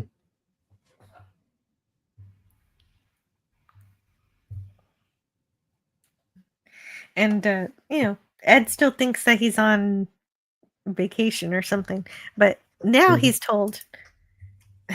This was a funny line. When Palmer comes and asks, "Oh, were you asleep? It's the middle of the afternoon," and Ed says, "Yeah, I guess I'm just a lazy fuck." The way he says it, I don't know. So it's kind of hilarious. That's good. Oh my god. So this is where he finds out that no, in fact, he's not on vacation. He's still project manager for Happy Valley, even though he's no longer in the command chain. He's still got work to do. And he's got to sign this paper dealing with the bonuses of all the workers. And so he says, I actually want to review this before I sign it. I'm not going to just sign it without reading it. So he wants to see what's going on. And whereas if he actually had his command still, I don't think he'd be reading it. I think he would have just signed it. So he's being deliberately difficult. Yeah. And so that's happening. He just kind of like ignores him too. Oh yeah, he slams the door in his face. Like, yeah, there you go. Thank you for my papers. I'll be taking this. I will review it. And so he's still bitter, maybe petty.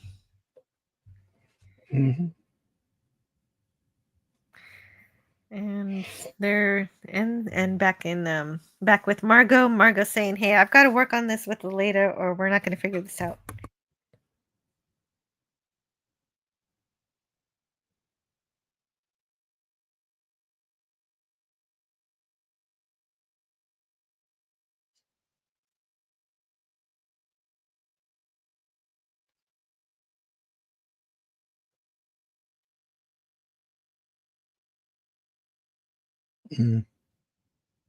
Forgot about that.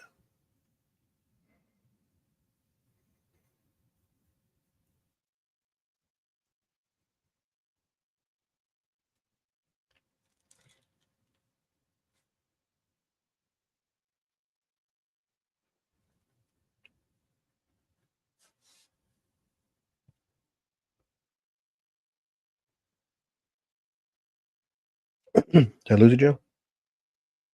Oh, hey, hello. At what point did I mute myself? I'm not sure. You've been gone for maybe about a minute.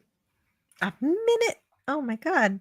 Okay. So did I talked about Ed still being a project manager, so you heard that part, right?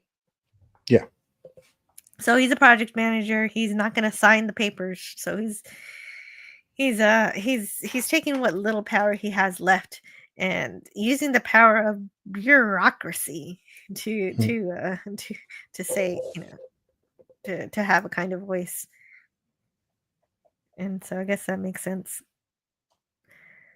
Margot's basically saying that she's got to work with Aleda. They're both a great team. They're both an amazing engineering team, and there's no other way apparently to do this without her. And I do wonder about all the rest of the scientists in the world, if anybody else could have solved these problems, but these are players in this story, and they need to be together. Yeah, but of course, this is going to reveal Margot to the world, and so then she's going to end up being seen as a spy and a traitor and the most hated woman in America. And so, is that something that she's ready to face? And Margot says, "I don't care. I just want to solve the problem." Same as it always has been. That's all she's ever wanted to do, is solve the problem. Mm-hmm. She's dedicated to it. And so, Aleda is in the shower. So Aleda is in a pretty poor part of the hotel where you have to share a shower with other people on the floor. Yeah. So she's left her hotel room door open and unlocked. And Margot enters it and finds all of her work all over the room. And Aleda returns from the shower.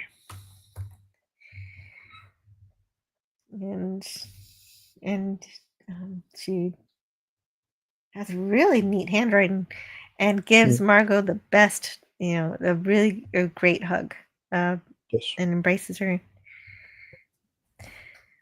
Very, very emotional. Because she can't believe she's alive. She's pretty sure that we were pretty sure that Aleda believed that Margot died because half of her office was missing. Yeah. I mean, it was pretty. It got me too. But this is it. This is your Godfather moment you've been waiting for. This is the opposite of what I wanted from Miles. They're really going to write Miles like this as a petty backstabber. Oh my gosh.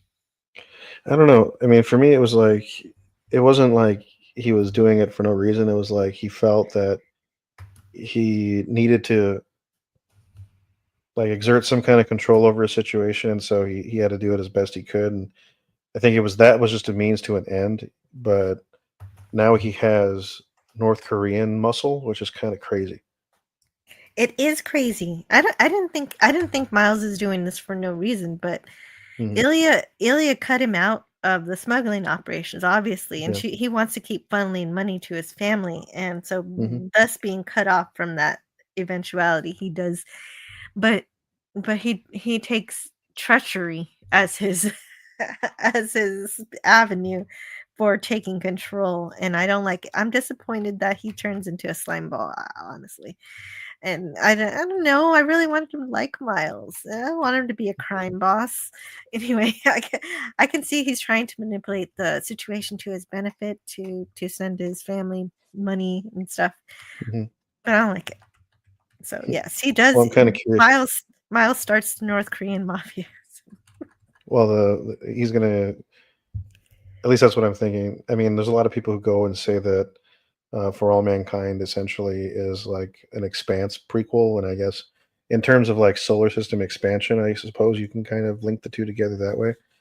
I don't know if the Mars that's portrayed here in For All Mankind will evolve into the Martian Congressional Republic or anything, but I mean, whatever happens here, I think is definitely going to be a thread that continues through the remainder of the series. Because I mean, you start some kind of organized crime anywhere, especially here on Mars.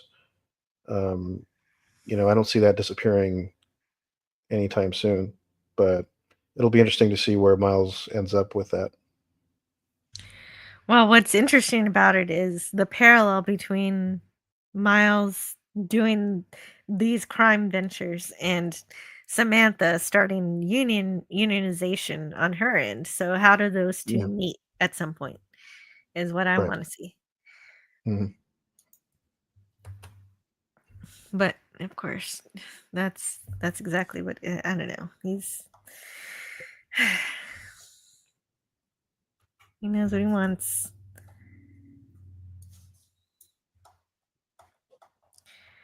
And well, and it's really weird because the North Koreans have been really standoffish, trying to keep to themselves, isolating themselves, which is very on point for North Koreans being isolationists Yeah. in reality. But Mhm. now they're out in the open, so let's see what kind of thing that also does. Yeah. So Margot has to explain everything that happened to lead her to this point that she was flown out of the country, and she left the space center before the explosions occurred, and before 195 people at the space center were killed. And Bill Strausser, we finally figure out exactly what happened to him. He had his pelvis shattered and his spinal cord was severed. So that explains why Mhm. he's always sitting. Yeah. And we also find out that Emma Jorgens, Margot's Mhm. assistant, died Mhm. in her office when half the building was annihilated. And Mhm. Margot even says she wishes she were at her post and during that bombing, but Yeah. it's a pretty deep scene here. Mhm. And Aleda, well, Margot says she's tortured by the fact that, well, okay, so she's trying to convince Aleda to help her with the problem because she knows that otherwise Aleda's gonna regret not having helped get this asteroid. And eventually she convinces her. So but Aleda describes exactly how she came to have such post-traumatic stress from the bombing. And she says, I'm on the floor, my ears are ringing, and the room is filled with smoke. 5 people killed instantly in mission control. 14 more died of their injuries later that day. Another 12 over the next few weeks. 164 in the rest of the building. 195 total. Sharon Atkins, Bob Kipling, Molly Cobb, and Mm. she starts to list off the names, and as soon as she could stand, she started looking for Margot. Started walking through the building, went to her office, pushed through the outer doors. There was just open air. Like, for a moment, I thought, I'm in the clouds. This is heaven. I must be dead. But it was just the side of the building was gone. The whole side of the building. I don't know how long I stood there thinking about heaven.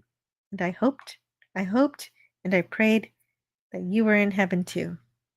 Some cop or fireman, I still don't know who, came and got me and took me out. And as soon as I passed the outer office, I saw them picking up Emma's body. She died right there at her desk, at her post, for what it's worth. Margot says, I wish I'd been there at my desk, at my post. And so definitely doing your job is a very big theme for the series, and Margot wishes Mhm. she was still doing her job. But she says this asteroid could change the world, it can change the trajectory of scientific advancement and all of that. So Aleda, don't you want to work on this? And she tries to fight it, but of course Aleda can't help it either. Mhm. So they do start to work on it. There's a bit of a struggle, but she eventually she says, hate me if you want, but work the problem with me. And they do. So I don't know if Aleda will ever actually understand what was going on with Margot, but they're working together, and that's what matters. Mhm. And definitely now I see what you mean by saying that there are parallel vibes to Von Buren and all of that. Mhm. A little bit here and there, even though Yeah, it Margot hasn't. Yeah, I mean, self-justifies. yeah, yeah. I don't think the severity of the specific crime that they accused von Braun of is the same level of crime that um, Margot is currently experiencing. But um, it is interesting how this is like the narrative parallel, and I'm kind of wondering if in a later season something like that might manifest for Aleda. For But Aleda's gonna do it too. So Aleda's gonna yeah, find some young person to mentor, and we're gonna do this all over again. Maybe. Why not? It's I don't a know, it might cycle. manifest in a completely different way, Mhm. but it'll still be kind of a narrative through line, I think. Yes, this show likes themes, and that's fun. Hmm.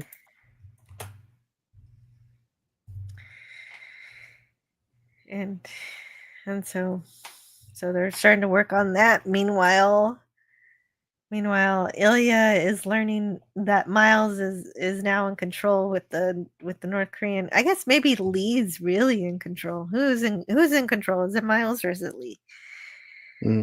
Because Lee's the one who has the North Koreans uh, backing up Miles, taking over the speakeasy and the smuggling business. Hmm. Do you think that Miles is going to try to get Lee's wife? Are they actually going to do that? I don't know. I It seems mean, like an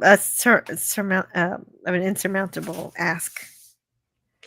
I think they could. I mean, obviously, I've seen what happens, but I think there's a way to do it. But I think it would require some kind of a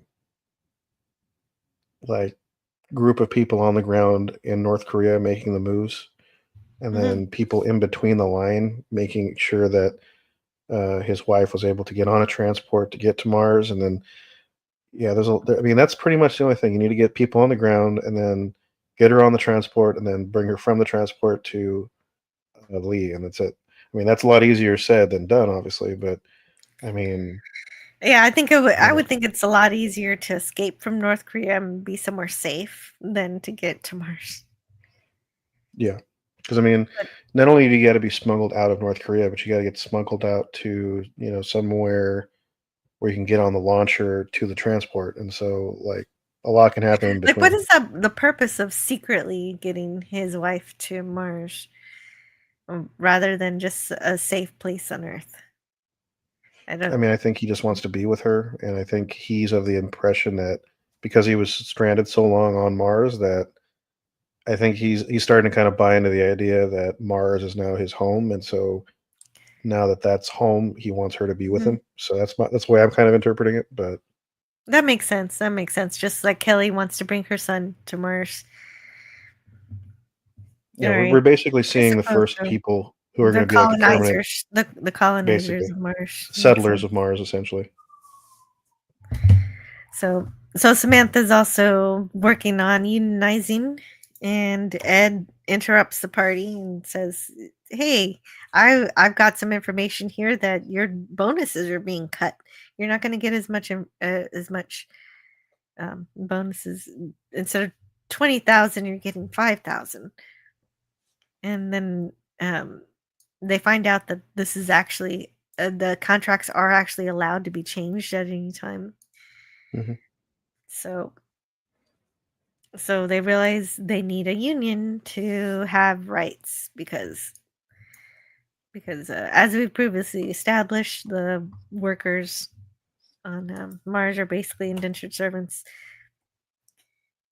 But I like Sam dealing with the union, but having Ed do it, it's just he's not doing it to help the workers. He's doing it to get to stick it to Daniel, and I don't like I mean, that. yeah, I They're mean that's the they're thing about I love Ed because he's constantly trying to find ways to like fuck other people over when he feels like he's been slighted, and the way it manifests is always kind of I don't know in the most off the wall way. But in here, he's obviously trying to like inspire them to kind of you know revolt against them and like shut everything down. And so um, Ed being at the head of that, I guess, makes sense because he is kind of like he doesn't have anything to do, so this kind of gives him purpose. But Well, he's doing a good thing, but for the wrong reasons, and yeah, because I, basically. I when does he remember that he's friends with Daniel?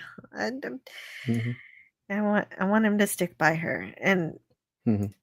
where's that honor from seasons 1 and 2? Is basically what I want Yeah. to know.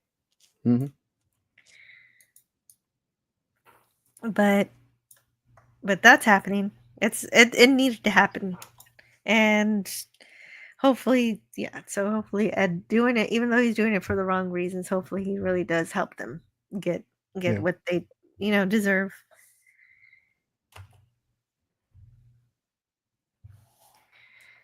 For all the risk they're taking and all the work they're doing.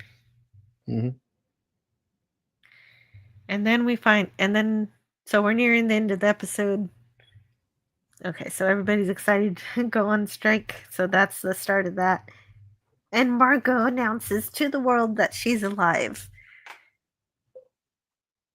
And so, and she's got her her speech where she defects, and she's scripted it, or it's been Hmm. scripted for her. I'm not sure.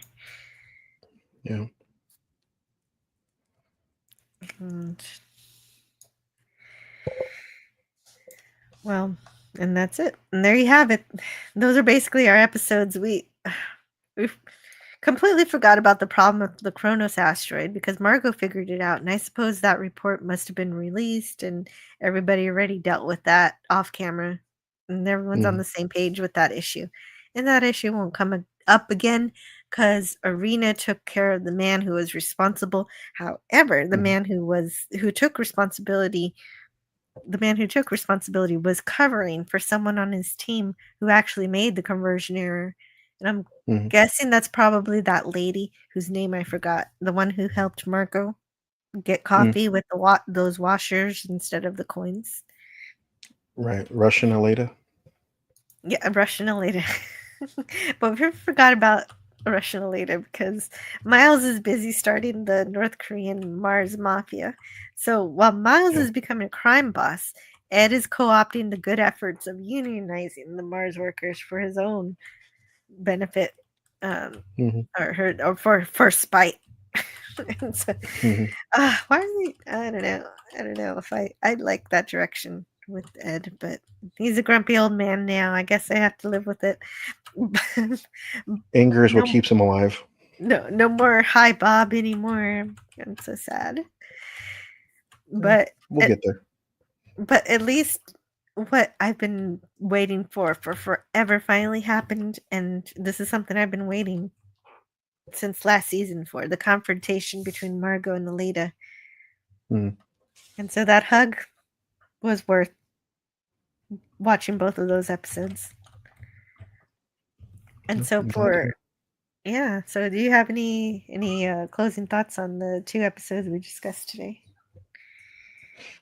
I just feel like these 2 episodes set up everything that happens for the remainder of the season, and it's basically like a sprint to the finish. But even then, it's like I feel like the setup this whole season was very effective, and I think us getting to the end and what happens at the end is a lot more fulfilling because of that setup. And I think by the time we get there, I'm curious to see what if you agree or not.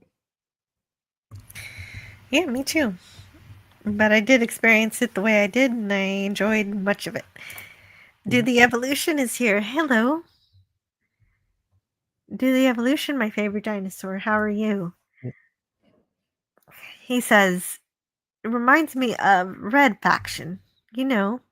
They made a movie from this video game franchise. Hi, Jill. Your dino's here. Feel the love. I've never seen the Red Faction movie, but I did play Red Faction Gorilla, I think back after I graduated high school, like around 2010.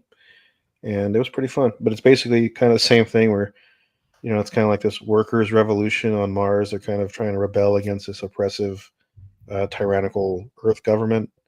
And I thought it was pretty fun. Yeah, it's just disappointing that the tyrannical Earth government is is the United States, and so I know what Helios is doing has to be highly illegal, but they're just getting away with it because they're on a different planet, and Yeah, I so think you got to have the actual tyrants, I think, are whatever bureaucrats are running Helios, because essentially they're the ones that make all the decisions on the colony. It's not like the United States or anything. The United States is just like a partner in this project. yes, Yeah. I understand that, but Helios is a United States based company, and so I'm saying that I mean, it's not Helios the isn't only one. following the law. Yeah, I mean that's the other thing about like I mean that's the major theme I think of the last couple of seasons is corporate power.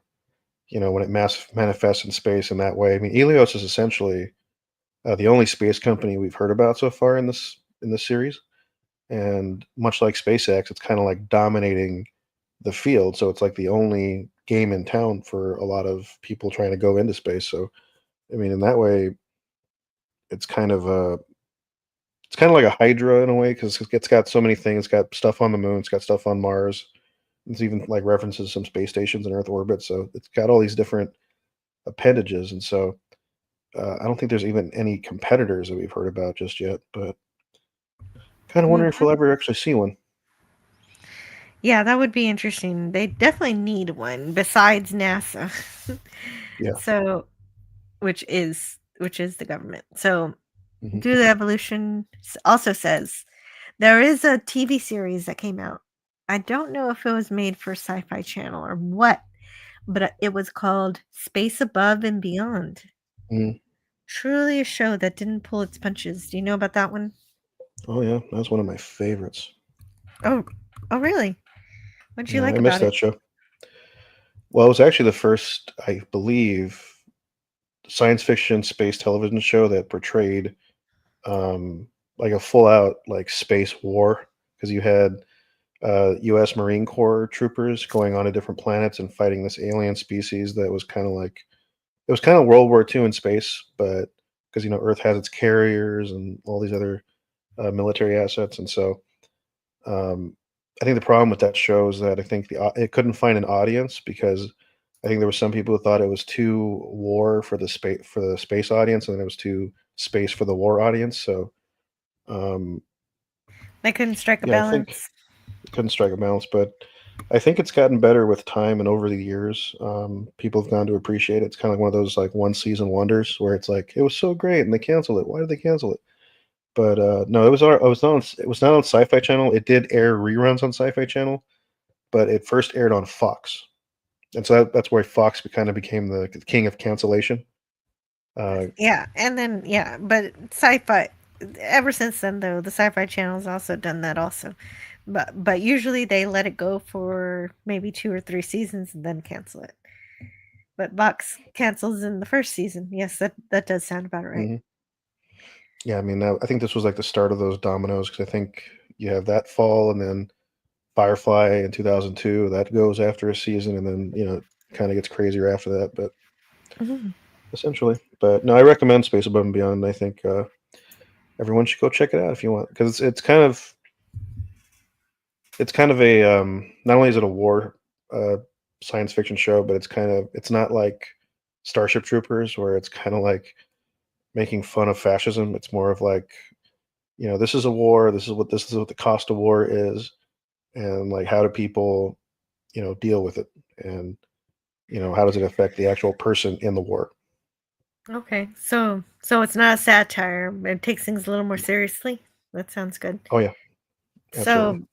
So we covered the 2 episodes. I think we're ready for next week. Next week is Hmm. going to be. Did I say what episodes are next week? Next week No, 7, is 8. 7 and 8. So we got episode 7 called Crossing the Line. The synopsis is a group on Mars takes drastic measures. Margot grapples with the new assignment. And then episode 6 is called Legacy. Episode 8 is called Legacy. Plans are made with the interplanetary ramifications. Ed begins working with an unexpected partner. Mhm. All right. Okay, so that's when it happens. Well, you know something I don't know, and I'll find out Yeah. next week. So Hmm. let me see. Let me grab your link from here. Oh yes.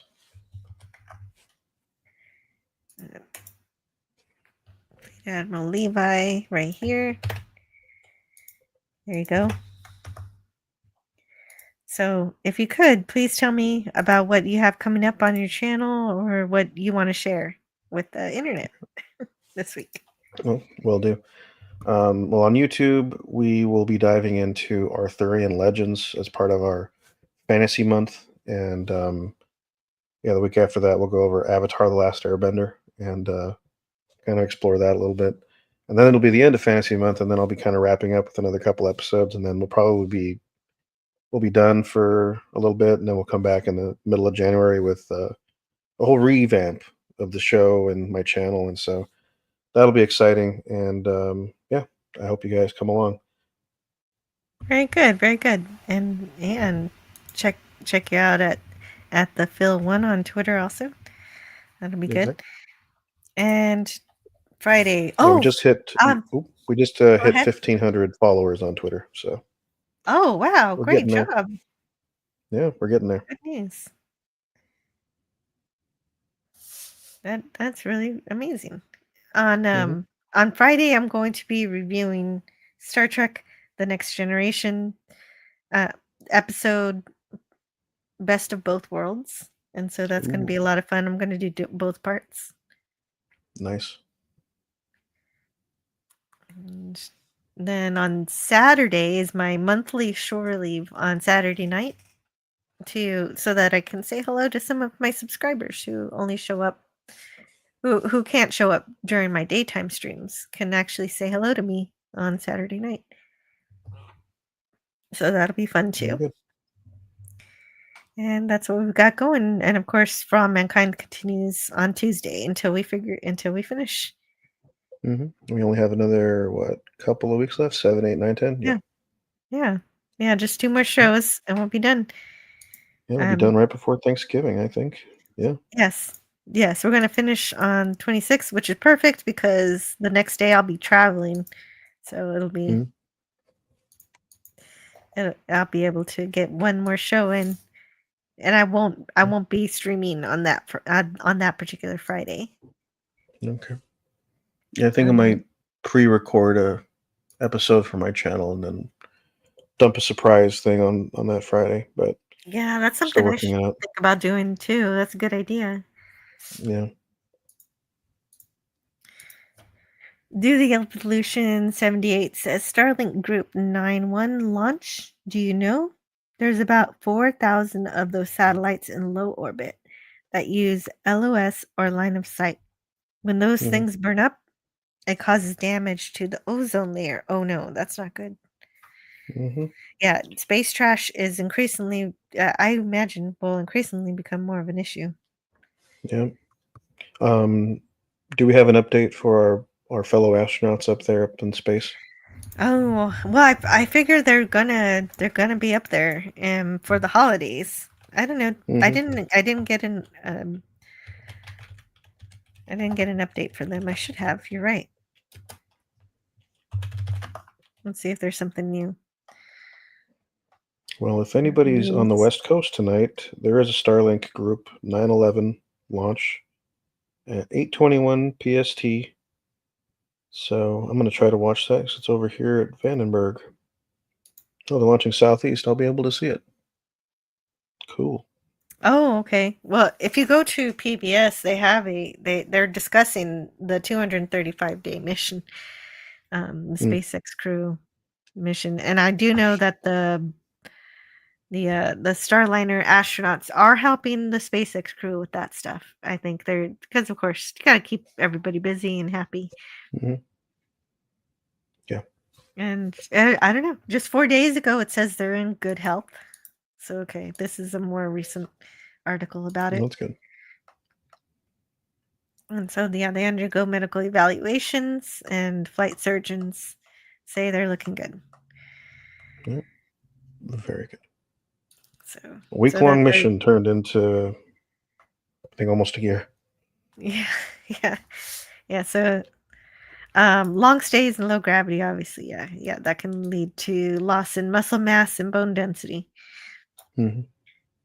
and which kind of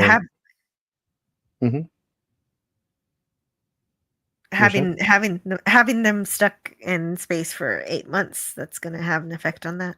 But they should be Yeah. able to return to Earth in February. That's still the plan. Yeah. So I'm kind of curious to see, at least in the world of For All Mankind. I mean, there's a couple of things at this point that I'm wondering about, where you have possibly, because I mean, you have Alex, who was born on Phoenix, but he yeah. was like gestated on Mars, and then you have possibly people who were born on the moon by this point, and not to mention those damn ants, because there was ants on the moon.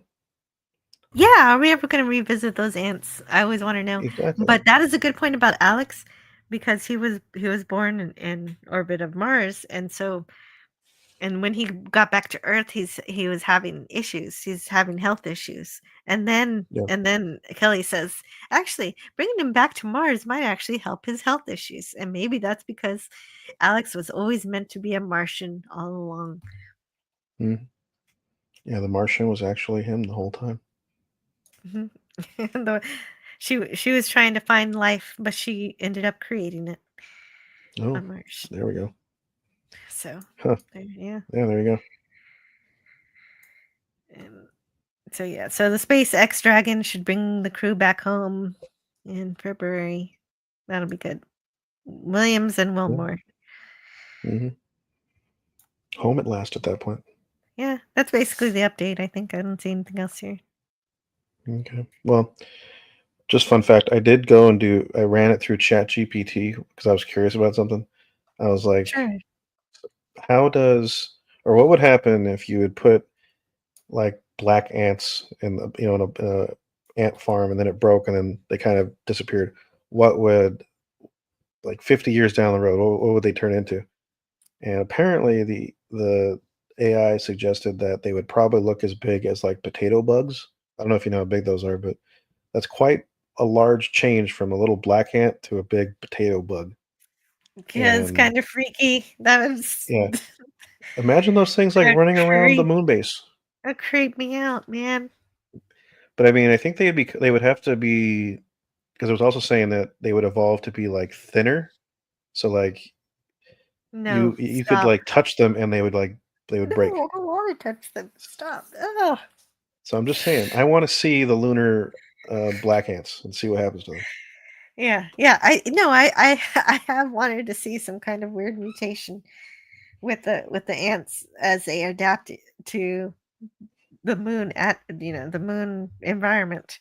But that Chat GPT, man, artificial intelligence is really creeps me out, and Well, I mean, that's it's an just kind of like interesting pulling together information, and then idea. it's kind of like gaming it out. But Mhm.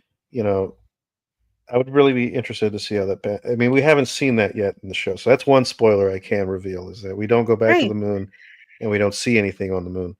right. But Danielle breaks her ant farm, and then we never see what happens except yeah, there's ants. yeah. So I'm kind of curious to see what happens next season if they reveal that, because now we're going to be in what, the 2010s. So I mean, the season after that would be the 2020s. So maybe the best time to reveal that would be like, let's see how it is 50 years down the road. Maybe it'll be not this season, but next one after that. But that's just my Yeah, speculation. that's a good prediction for season 5. We're gonna have more season 5 predictions on our final show Yeah. for All Mankind on December Mhm. 3rd, and and we'll definitely make sure to bring up the ants. Oh yes, the ants are There's still to be revealed. Do the Evolution 78 says there's the satellite graveyard in the ocean. Normally satellites fall from orbit and end up there. SpaceLink doesn't do that. Aluminum air pollution. Mhm. So before we go, I want to make sure everybody knows there's a very special live stream going on today. Let me see if it's up yet. It's okay. And let me see if it is up. It is okay. So it is Bird of Prey 5's birthday today, and it's very important to. Oh, actually, Deej Odyssey is currently streaming for a bird's birthday right now. And I was under the impression that the party the celebration of Berto Prey 5's first birthday in heaven was going to be after my show at 3 p.m., but apparently it's starting early on Deej Odyssey's channel. So I'll put the link in the chat for that for now. And let me see also. So this is where Deej Odyssey is having that, because I love Berto Prey 5 and he's a very important friend to me, and we're remembering him today on his birthday. And okay, so Deej Odyssey remembers Berto Prey 5 on his birthday. So I'm putting that link. If anybody's still around here, definitely go check that out. Then I'm going to, but there's also going to be an event on Berto Prey 5's channel itself. Let's see. Oh no. There's so many good things on here. No, it's not up yet. I guess it'll be up later. But just check out Berto Prey 5's channel, because LDG will be streaming here later. So there's Bird's channel. So here right now, this is where Deej Odyssey is talking about Bird. And here's his channel for later. And so that's the big event of the day, is remembering our friend. And so make sure, if you're friends with Berto Prey 5, or you know him in any way, pay a visit and say hello. Absent friends.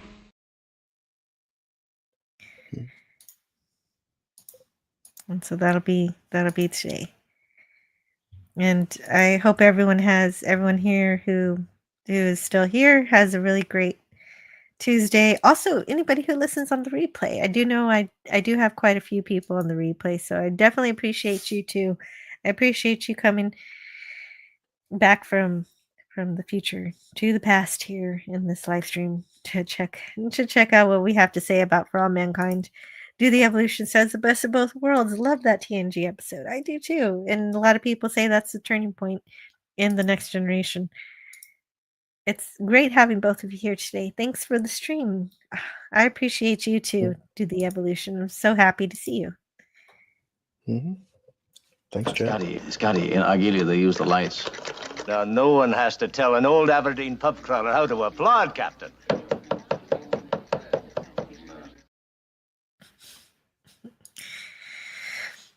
And DJ Play Nice is showing up here right at the end of our stream. I way overslept. And Joker says, if I may say, PCB tonight. Of course you may. We started this live stream with you asking me about Doomcock and Overlord DVD, and I mentioned PCB. And we're here at the end of the live stream. Why not mention it again? Pop Culture Breakdown on Doomcock's channel, Overlord DVD. Definitely go check it out. The movie they love tonight, I believe, is High Noon. It's definitely going to be, even if I have the movie name wrong, it's definitely going to be a Western. I remember seeing a Western poster, so that'll be fun, and also good to check out the news of the day, pop culture related news, and what's going on with all of that drama. And that's fun stuff. Thank you so much, Joker, for stopping by, hanging out, and spending time with me. And I will see you guys next time. Thank you, Philip, the Fleet Admiral Levi. And I'll see you soon. Thanks for being awesome. Oh.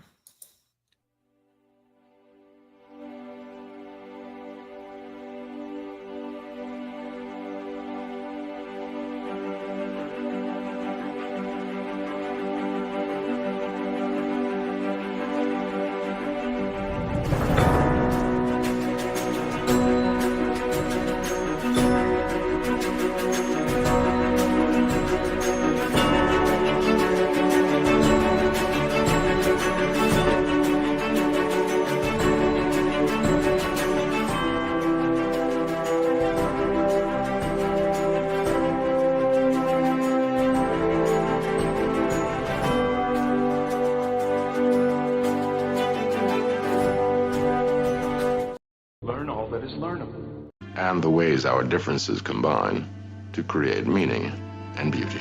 It has always been easier to destroy than to create. May we together become greater than the sum of both of us. Well, now you have something new to think about. Carry on. I'll get you next time, Gadget. Next time. As Bertrand Russell once said, the only thing that will redeem mankind is cooperation. Don't be mean. We don't have to be mean. Because no matter where you go, there you go.